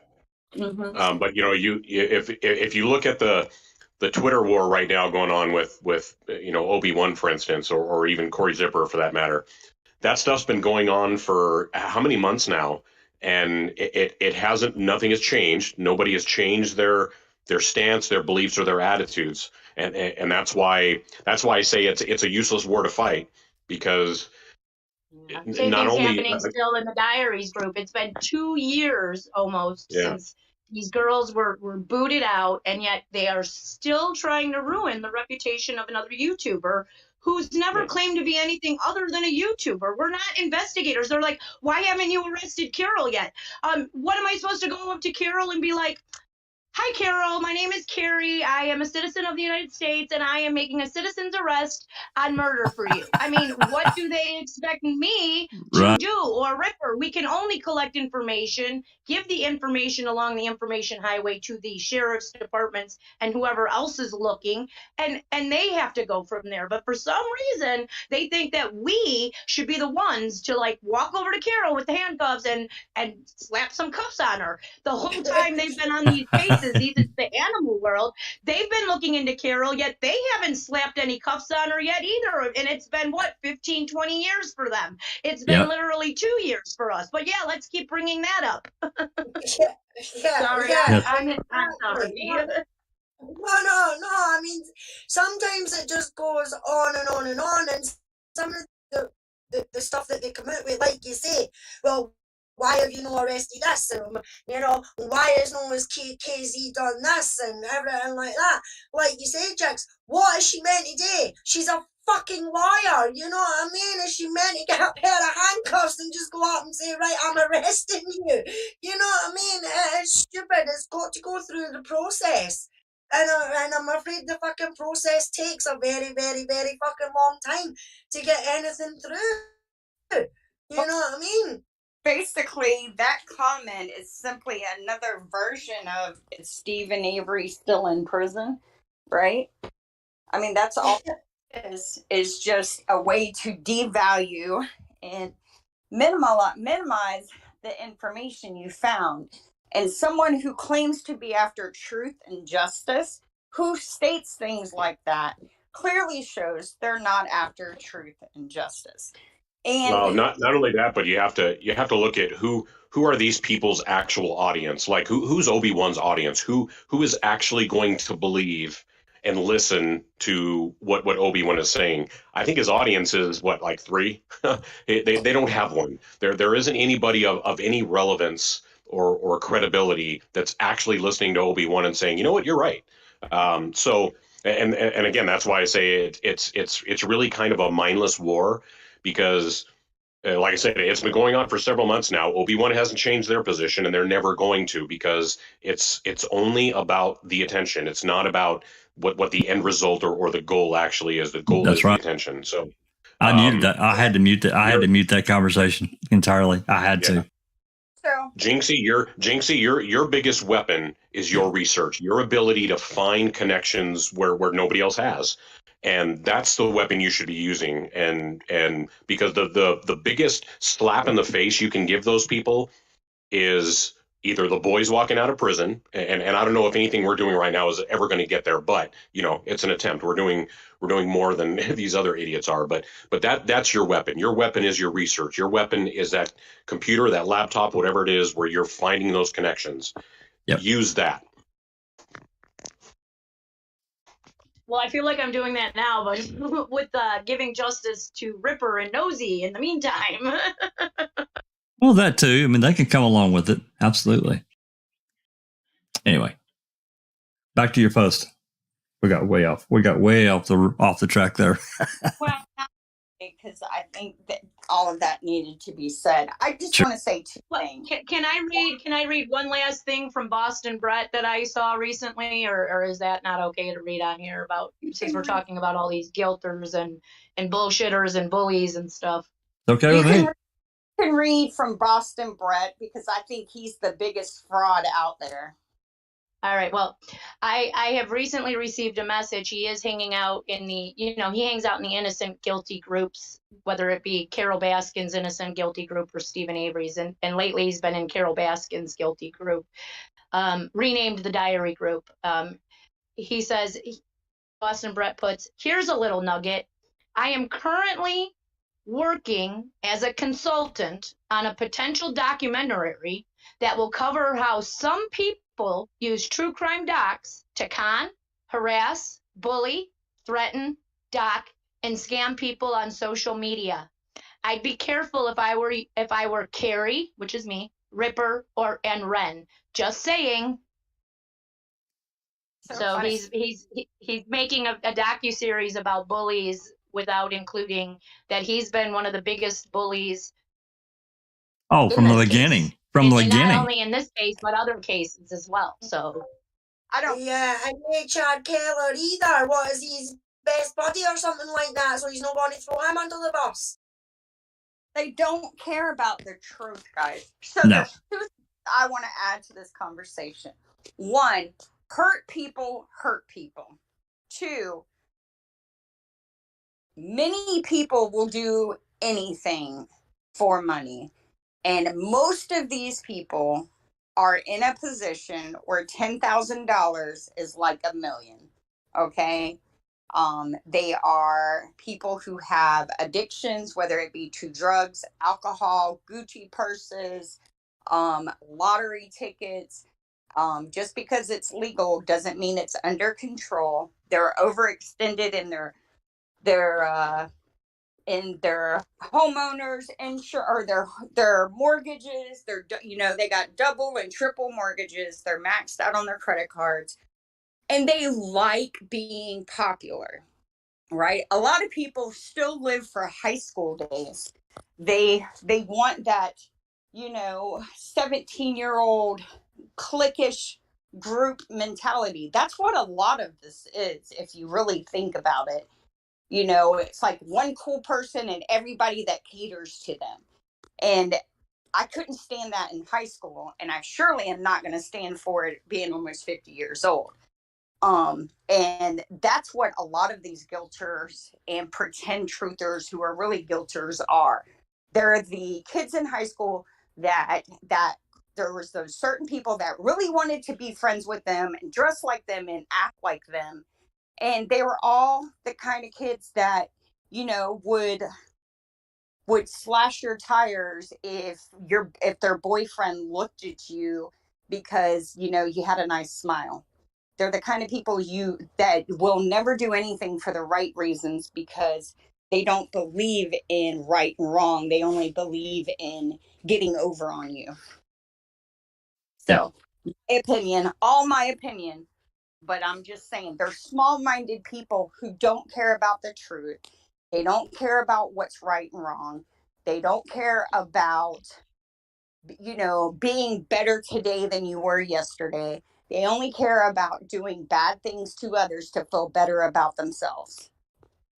And to add one more comment before we get back to this Reddit post, speaking of Reddit, I'm talking specifically now about Reddit. And think about, because we've been talking about truthers, guilters, and so forth. I've been involved, obviously, I was involved in Reddit long before Making a Murder, but I really got involved when it hit to a huge degree. But then I look at it, I didn't look at it back then, but over the course of the last few years, I have. And asking why you have a group of people, guilters, that are involved in a case they say is over, has been over for, and you know, Stephen Avery and Brendan Dassey. At least Stephen's going to die in prison, and Brendan's not getting out for 30 years. Why do they spend the time that they do, not only being involved in the commenting, but getting on in these mod groups like Making a Murder and staying involved in something that about a documentary that they have said publicly that they basically hate? Why would they do that? What's the goal here? Methinks To thou distract doth you from sorry, Zephyr. No, that's my whole comment on that is methinks thou doth protest too much. When somebody the louder somebody protests about something, you know you're on the right track. Yeah, and they're just trying to distract you, and they have found all of your buttons to push. They are button pushers to get you distracted and to fight with them. They love it. And to control the flow of information, because it's to the point now on Reddit, we can't share anything. Every document that we share gets reported to Reddit admin. Every single one of them. So we just stopped sharing anything at all. Anyway, I just wanted to throw that out there and just food for thought about why people do the certain things that they do. And to me, it absolutely does not make sense at all, except from another angle of it. It's not, they're not there just saying, well, I just think he's guilty. No, it's more than that. Now, to your post, Christina, and some of the responses you're getting from this minced tomato jackwagon, the one thing that always just literally destroys their arguments is the lack of forensic evidence to back it up. The lack of any hair, the lack of any blood, the lack of any skin cells, the lack of fingerprints, everything. The lack of any marks on the headboard or the baseboard where the cuffs would have been, all these things. And you know that they've lost because they have to come back with the absolutely moronic argument that, oh well, he's like Dexter, he covered the entire room in Bisqueen.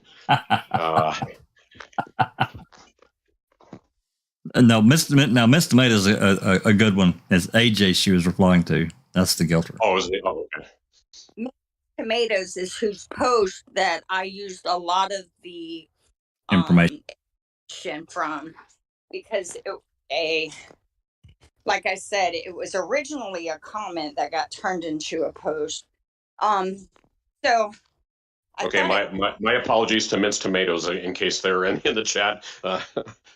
Yeah. No, and they they know that we know they're the good guys. I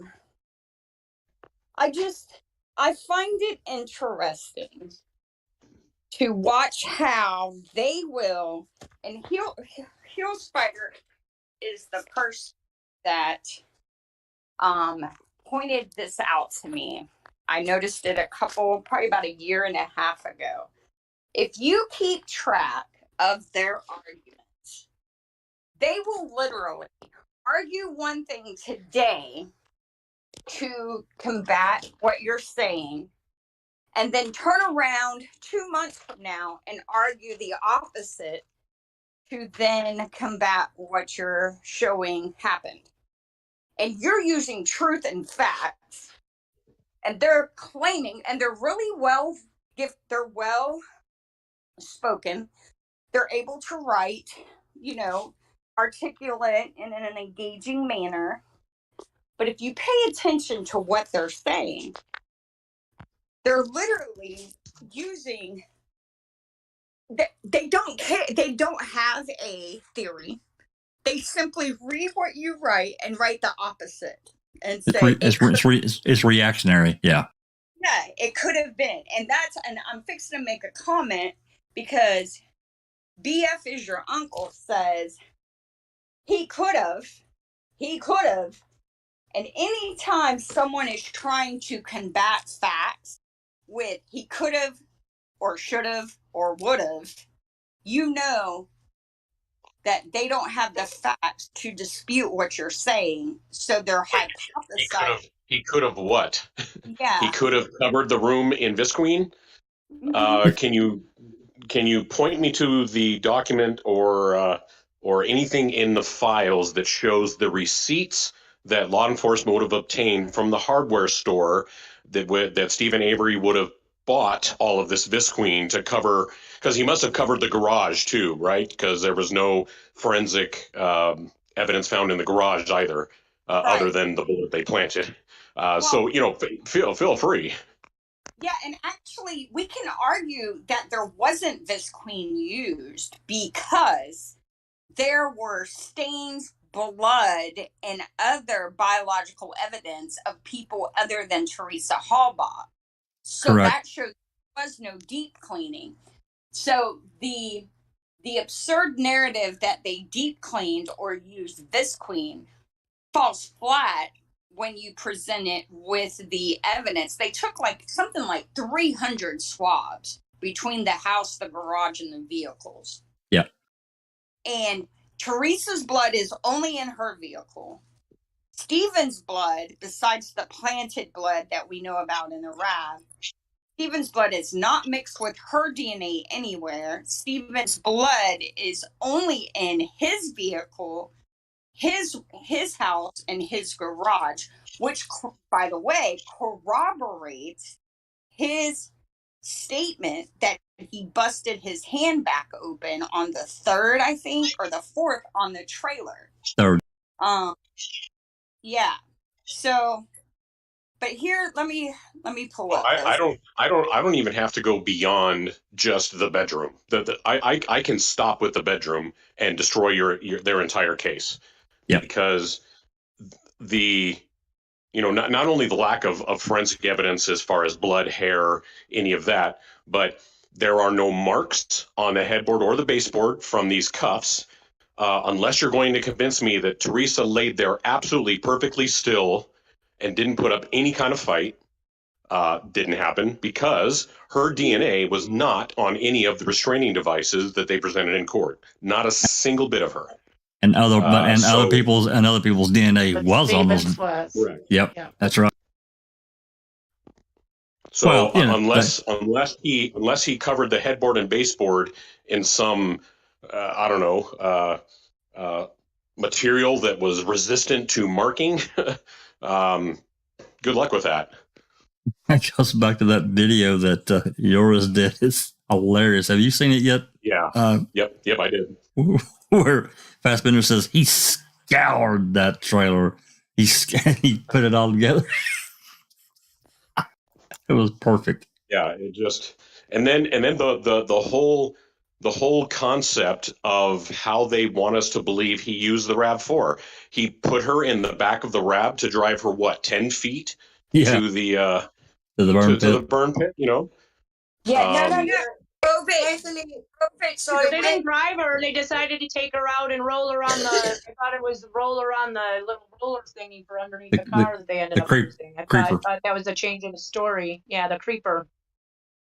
Well, I can't keep track. Their narrative has evolved so much that I can't keep track of which one. They literally say that he put her in the back of the car, then took her out of the car, and then, like, not that he drove the car over to the pit, but he was going to, but then he decided not to. I mean, like, this story is so dumb in itself. Yeah, Bethany and chat says, I had a guilter say Stephen didn't use his carpet cleaner and rented one to clean up all the blood and DNA. Whoa, Jesus Christ almighty, man. They come out with some fucking whoppers. They really do, like. I'd also just like to make a comment to TTM Fangirl. The cuffs that were found in Stephen's house that were taken on the 5th, which is a picture in the new photos that I got from Colburn, they did not have the pink fur on them. The pink fur ones they collected from Barb's house. Those were Barb's handcuffs. So, wait, I thought that the pink cuffs were...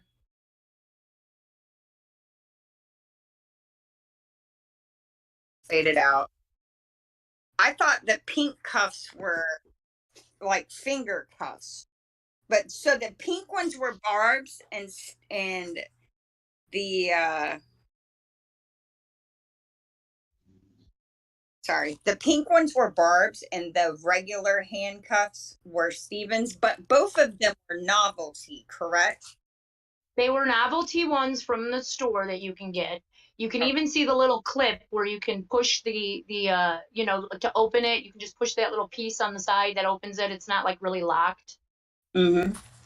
And yeah, those things are not designed to act as actual restraining devices. They're cheap, they're weak, and you could probably break them if you really put any kind of force behind them. Oh yeah, you can see the photos. This novelty, they're trash. There was only one set of handcuffs and one set of leg irons. So if they had her spread eagle, like in the drawings that they had Brendan draw up for them, they would have needed to have one set of cuffs for her right hand and one set of cuffs for her left hand, and the same for her feet, right? If she's spread that way. So they don't even have enough cuffs to go with their story, in my opinion. I think that's why they tried to come up with this rope or shit that never worked either. Oh, yeah. So There's none of that anywhere anyway. So one of the things I've noticed is that there's a couple of reasons the fire is introduced, right? Because you have someone saying they saw a fire from somewhere around the Avery property. And 2, by introducing a fire, you then can introduce the burning of the evidence, right? So I find that telling. Anytime it's a questionable conviction and they mention a fire, I'm wondering if this isn't something that, like, a pre-planned, like, memo. Well, if we're going to frame this guy, we'll just add a fire to the narrative because we can just say he burned everything. That's why we don't have it. So,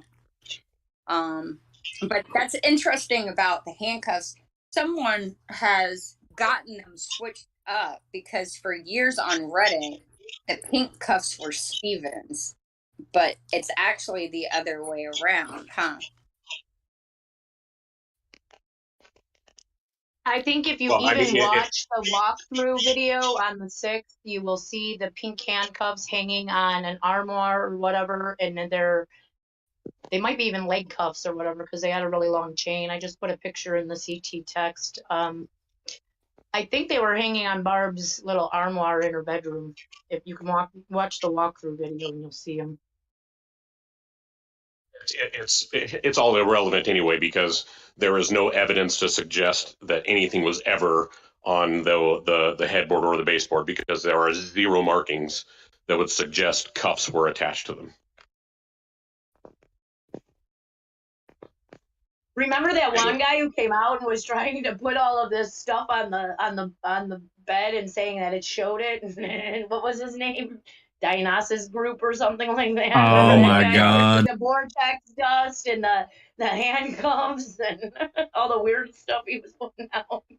Yeah, he was a special one. Yeah, I mean, exactly what you say, Sapper. I mean, that was the first thing that I noticed when I first seen the photographs of the bedposts and everything like that. And I was looking at it and I was like, wait a minute. She's supposed to have been strapped to that bed, arms and legs, with handcuffs, on a wooden post.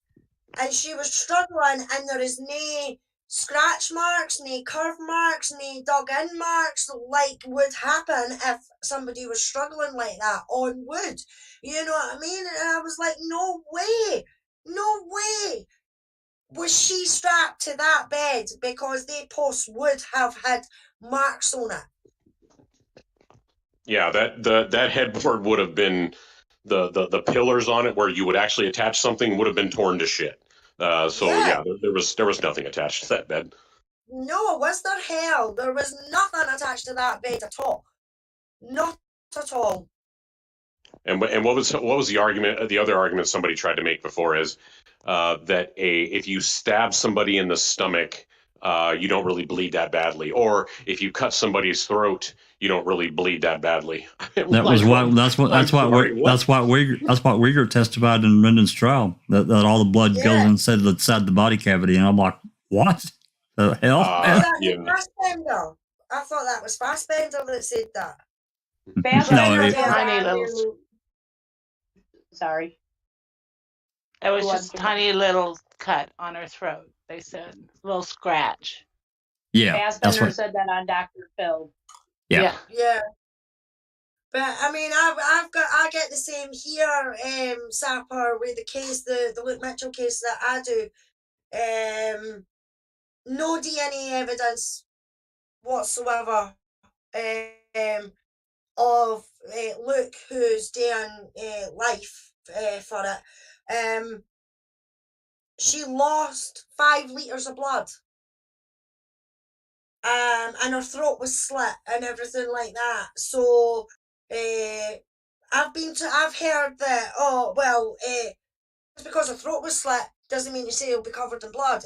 No, excuse me, you know what I mean? She lost 5 litres of friggin' blood, and not one piece of that blood was on her body or on his body. You know what I mean? Sometimes they come out with such ridiculous things, even experts have said that he would have been in a forensic suit, head to toe, covered, not to have got anything like that on him. You know what I mean? It's friggin' madness. I'm a guy. I've been shaving since I was a young teen, because I'm just one of those people. I'm telling you, I've cut my neck before, and I bled like hell. I'm sure Sappercop has done the same thing. Well, I have unfortunately had to see several beheading videos, and I'm here to tell you, you cut somebody's throat, you are not stopping that blood, and blood is going to be all over the place. Going everywhere, absolutely.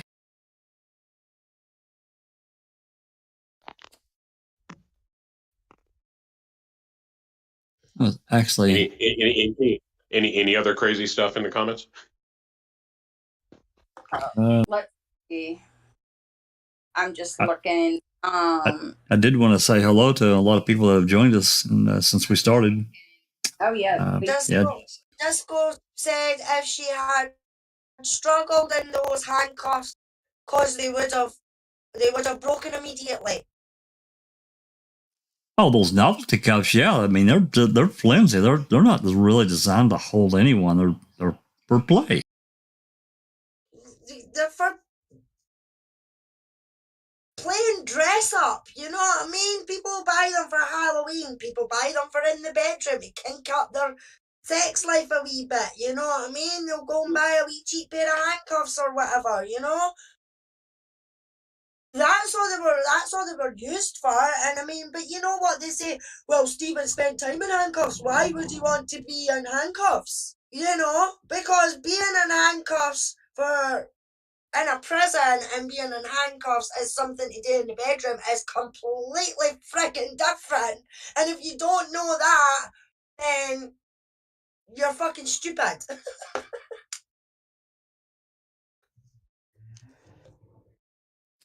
See if I can get these photos up here. Thanks everyone for joining us today. So here's what BF is your uncle is saying right now. He's saying that Avery assaulted Teresa at 2:40.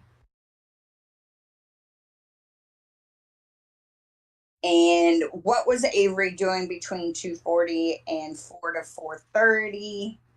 That's the time period they're claiming he had to assault her. They're forgetting that dark was at 4:50 that day. So this is when everybody's closing up shop. And now, and he's saying, so you believe Robert Fabian and Earl that Avery had burn barrel fire sometime, and Fabian smelled burning plastic. Stephen Avery states he had a bonfire. No one knows what Avery did all night long or for the next 3 nights long. Who was with him any night after 11 p.m.? Avery is obviously outside for much of the 8:57 call. The idea that people would have heard 22 gunshots and reported them is dubious. It was Halloween. People were going about their lives. Barb was in and out. If Bobby is a suspect, when was he doing all this killing? Avery was a suspect in murder. Burning tires was hardly a concern for anyone at that point. Avery denied having any fire that day and did not tell law enforcement he was with Brendan at a bonfire. Avery talks about burning 4 tires, not 5 in prison calls. Facing life in prison, he's going to worry about getting a ticket for burning tires? Really? So, and that's funny he brings up the tires because in the post, this is an explanation for why Earl didn't, and this is why no one was talking about burning the tires. But we all know that in Earl's interrogation, Wiegert and Fassbender, I think that's who interviewed him, were definitely threatening to call the EPA on him. So, and for this guy to pretend like having that threat over your head isn't cause for concern either shows he has no interest in the truth or he has no experience with how the government can ruin your life, right? And being that he's in this case and he knows what was done to Steve Avery, I'm just going to go with he has no interest in the truth. I just explained why his theory of assault doesn't work. Yeah. So if no assault took place, then there certainly couldn't have been any burning of a body. So please direct yourself back to explaining to me how the assault took place and explain how Avery managed to collect all the forensic evidence that would have resulted from said assault. And please be specific. Yeah. So I'm not sure who 24/7 like 7-Eleven is, but they're pretty slick tongued and they're truthers, or because I don't know who this person is. Not that I really know who anyone is in this case in the truther community, except for a few of us. But this is so BF is your uncle comes back with these statements. On November, so he quotes a report that's saying on November 30th, 2005, Steyer and Dietering again interviewed Earl Avery. Earl was asked how sure he was about rabbit hunting on the 31st. Earl stated he was pretty sure. Earl recalled the day of rabbit hunting and stated Robert had arrived around 3:30 and Robert had left after dark, and it grew dark between 5 and 5:15. But that's not true because I established that in the post.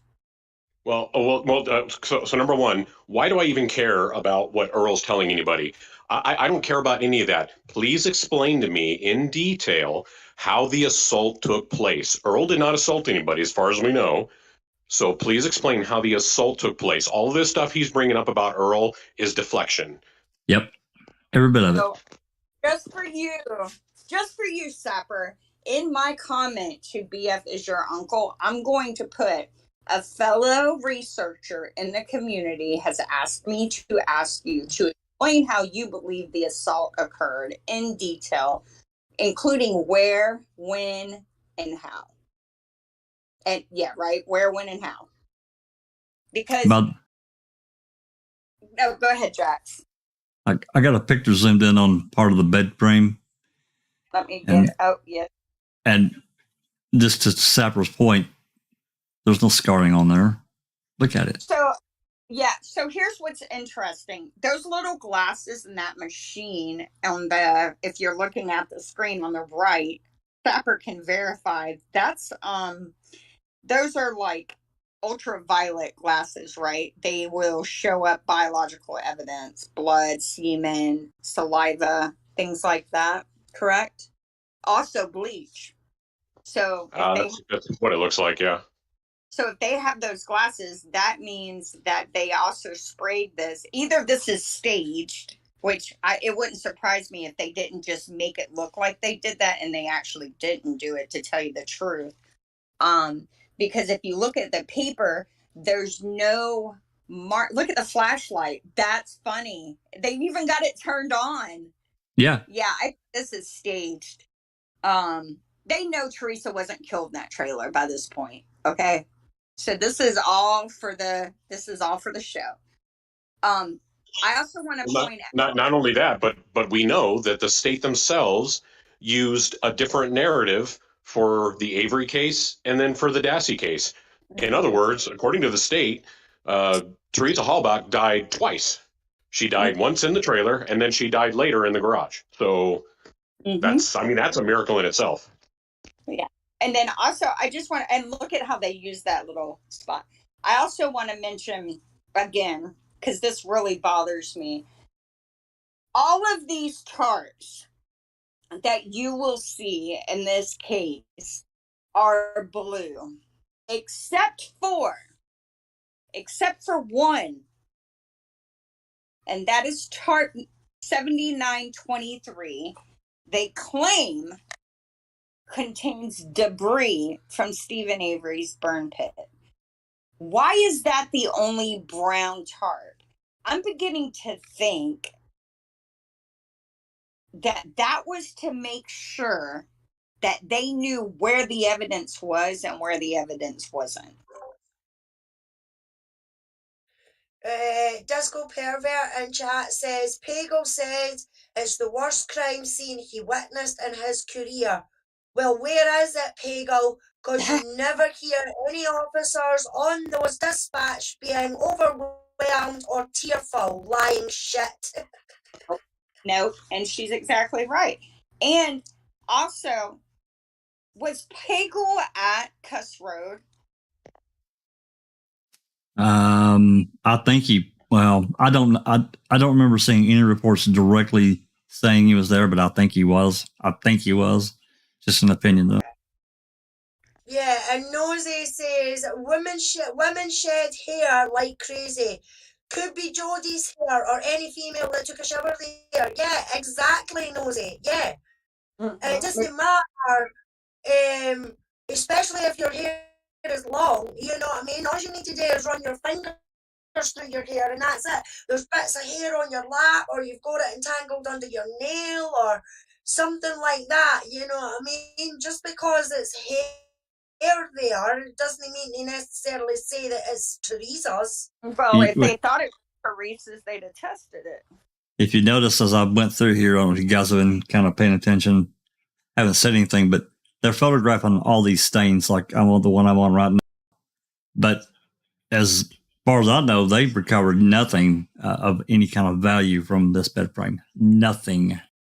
No, zero. Yeah, they have zero evidence of Teresa in that trailer. Zero. Not a single shred of her DNA anywhere, even though there's DNA of everybody else. Yep. Including the one that's been in jail for months.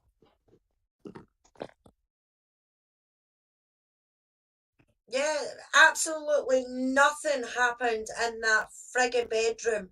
And I still can't believe how the fucking state got away with it. I really don't. But then you had the media speculation and everything like that as well, you know what I mean? Oh my God, the man that's just been exonerated is being arrested for murder. You know what I mean? Well, they had to run their cash. They had to run their cash register, Alice. Yeah. Yeah, exactly. The same with Luke's case. I mean, I've just done 2 videos alone on the media coverage of what happened with Luke. So I mean, it was days after the murder, before he was even arrested or anything like that. And then the way the law works here is that as soon as he was arrested, he wasn't allowed to be named in any media, because it was in legal proceedings, you know what I mean? So as back to front in the media, I've got a lot to answer for when it comes to these type of cases. They should be going on facts and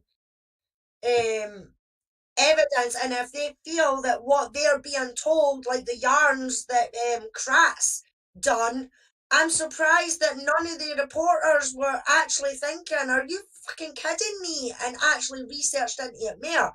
Or the fact that the amount of stuff that has came out since Making a Murderer has came. No, and I don't see any reporter, whether it's on the side or what, coming out and saying that there's something wrong with this frigging case. Besides Barack. Yeah, he's probably about the only one, Another thing is, I just want to remind everyone that they bill these cases as everyone is presumed innocent until they have their trial in a court of law, right? But that's not what happened here. And that was never going to happen here. This was not a case of rush to judgment. This was not a case of someone setting Stephen up and the cops falling for it. This was an intentional framing of an innocent man to get out of a civil lawsuit, my opinion. Yep. They had to end that civil suit. They had to. No way they wanted it anywhere near. Even thinking about settling out of court for them was not going to happen. No way.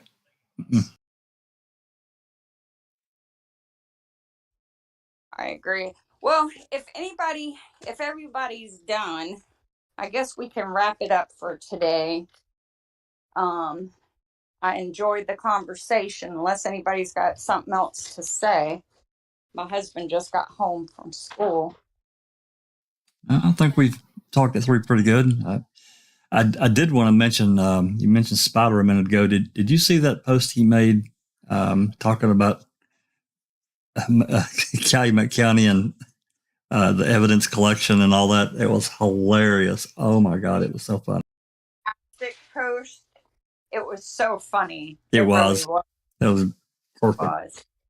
Yeah, and Tim Tedious, for those on Reddit, Tim Tedious has an amazing post on TikTok right now that really makes a strong argument for Bobby being the killer. I recommend everyone go and read it. It is a good post. There is a letter that was written by a prisoner to Stephen Avery. It's 14 pages, and it's an exhibit and it's included in the post. I had never read that letter. I encourage everyone to read Temp's post and read that letter. It's very interesting. This letter was written in like 2007. And some of the things that he's saying really, I think they highlight, one, that this case was not only taped, but it was televised.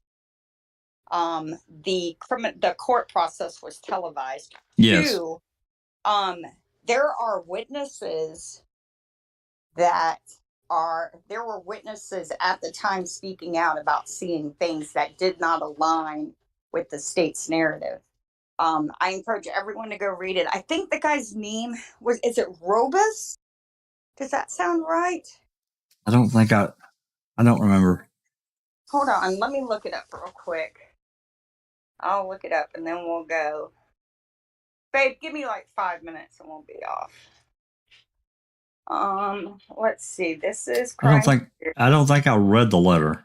Actually, yeah. I think I opened it, but I got distracted and I didn't have time to read it. I read almost all of it. I didn't even know. Y'all keep coming up with these exhibits I haven't seen before. And I'm like, what? So, oh, yeah. I clearly have not seen all the evidence in this case. And, of course, it's just more evidence making a murderer left out, but it doesn't show Stephen's guilt. It shows the prosecutor's guilt. Let's see. It's like that thing I sent you the other night. Had you ever read that before? That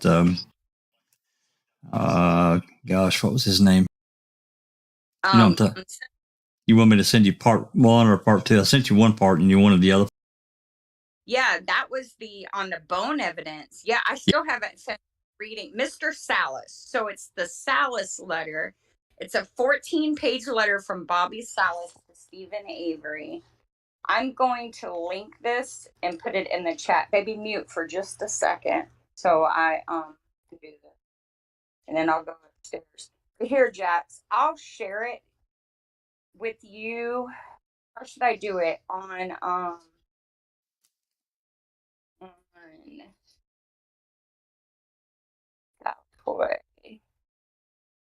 Do it in Crime Theory Exchange in the text. Can you pull it up from there? Maybe. Okay. Share it and I'll see. All right, here you go. This is a very interesting letter. Very detailed. If I can't get it from here, I can grab the post and probably pull it up. Let's see. Shared it in the text chat. And oh yeah. I gotta run up. Yeah, this letter is very interesting. It's written by a state prisoner to Stephen Avery during his trial. I guess they must have met in jail. And some of the things mentioned in this letter really have me shaking my head. Yeah, received June 20th, 2008. Okay, so it's after Stephen's conviction. But he's talking about DNA testing, brain fingerprinting, witnesses. I think it's page 9. If you go to page 9, I'm trying to remember the post. I think it's on page 9 where he's talking about witnesses seeing.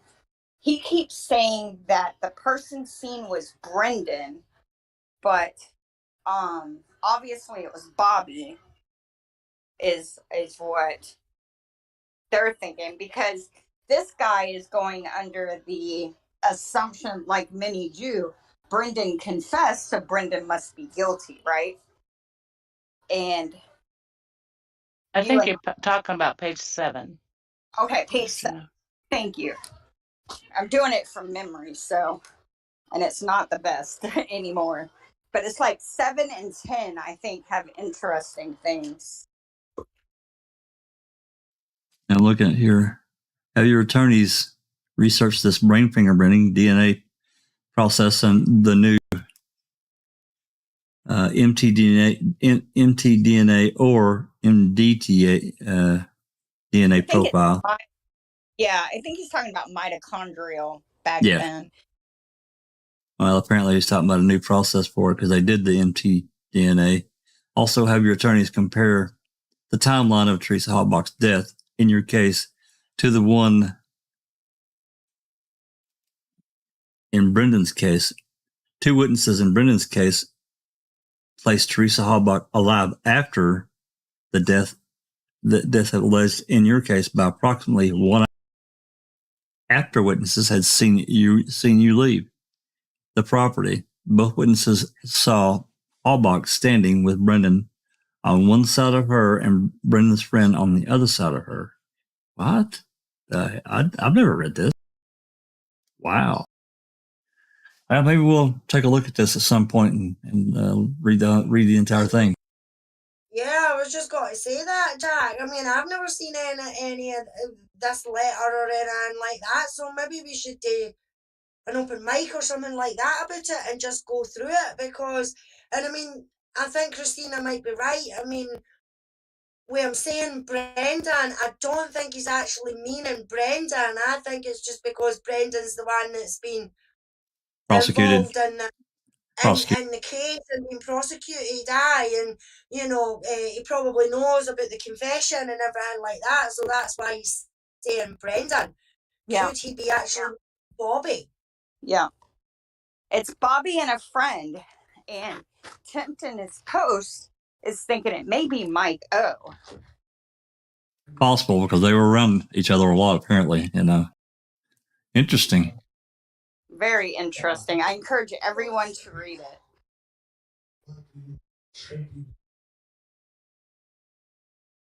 See, how does he know what's happening in the trial? He says he because watched it was it. this was he watched it. In your trial excluded. He watched you as a possibility after seeing Brendan's trial. Yeah, because they tell us. They broadcast both trials in that area. So if they broadcast them, I know I saw a document saying that the video recording of the trial was put into the court record or whatever. I know I saw that somewhere. I just can't find it again to request it. I think maybe I don't know, maybe I don't want to say. I do know that there was it's like a statute or something that when trials are held, a judge will make a decision if they're going to record a trial, and then after it's done, it's directed for, there's an order supposed to come in directing the clerk to put it into wherever it's supposed to go. Right. Yeah. No. I mean, that may be very well be it, but I remember when I read it, I felt like this was proof they recorded the trial, the criminal proceedings. I'm just going to have to find it again because when I saw that, this was when I was first beginning my FOIA requesting, and I hadn't learned that you always submit supporting documents for your request because they're going to claim they don't have it, right? Right. That's what happened. Right, because I requested the 5 days of Brendan's post-conviction hearing in January 2010, and I was told they don't have it, and I have a real problem with that. But I don't really know for sure. Knowing it was televised for sure, and probably one of these broadcasters has the footage, but getting them to release it, and that's a whole nother animal. I have request in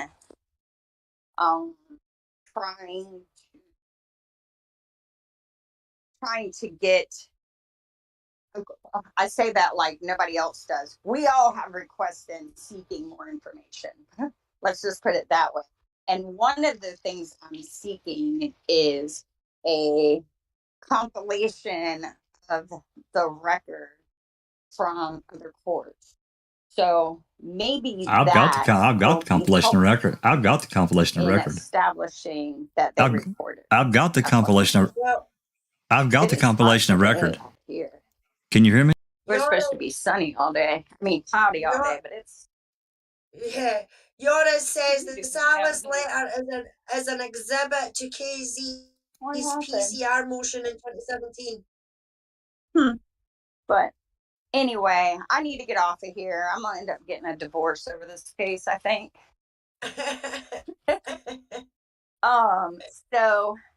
I appreciate everyone coming today. This was, as always, a great discussion. I think Stacy Seabrook wrote a song telling us to keep talking until they're walking, and that's what I plan on doing. So, and like-minded people, if you're on Reddit, I encourage you to go on these posts and argue with these guilters who do the shoulda, coulda, woulda arguments, trying to minimize hard evidence with half-baked theories that contradict each other. BF is your uncle is a good one for that. He thinks he has the cell phone technology figured out, and that it proves that Teresa never left the property.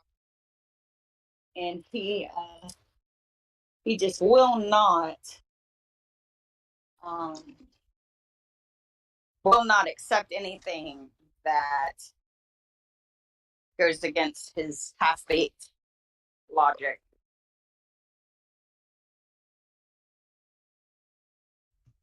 I'm still waiting to hear his description of how the assault took place and left no evidence behind.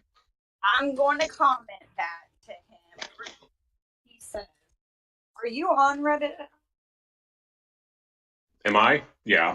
Well, I read Reddit. I don't do anything on there. Okay. Well, I'll comment and I'll put on there that this is from from a fellow speaker. I want to hear your comprehensive theory of how the crime occurred. See what he has to say. that ought to be good. Yeah, because he doesn't really. He comes and he goes. He only bothers to comment when they are posts where he thinks he has a well thought out argument against it, right? He doesn't get involved in, in my opinion, what I've noticed is he won't get involved in an argument he thinks he can lose. And I find that interesting.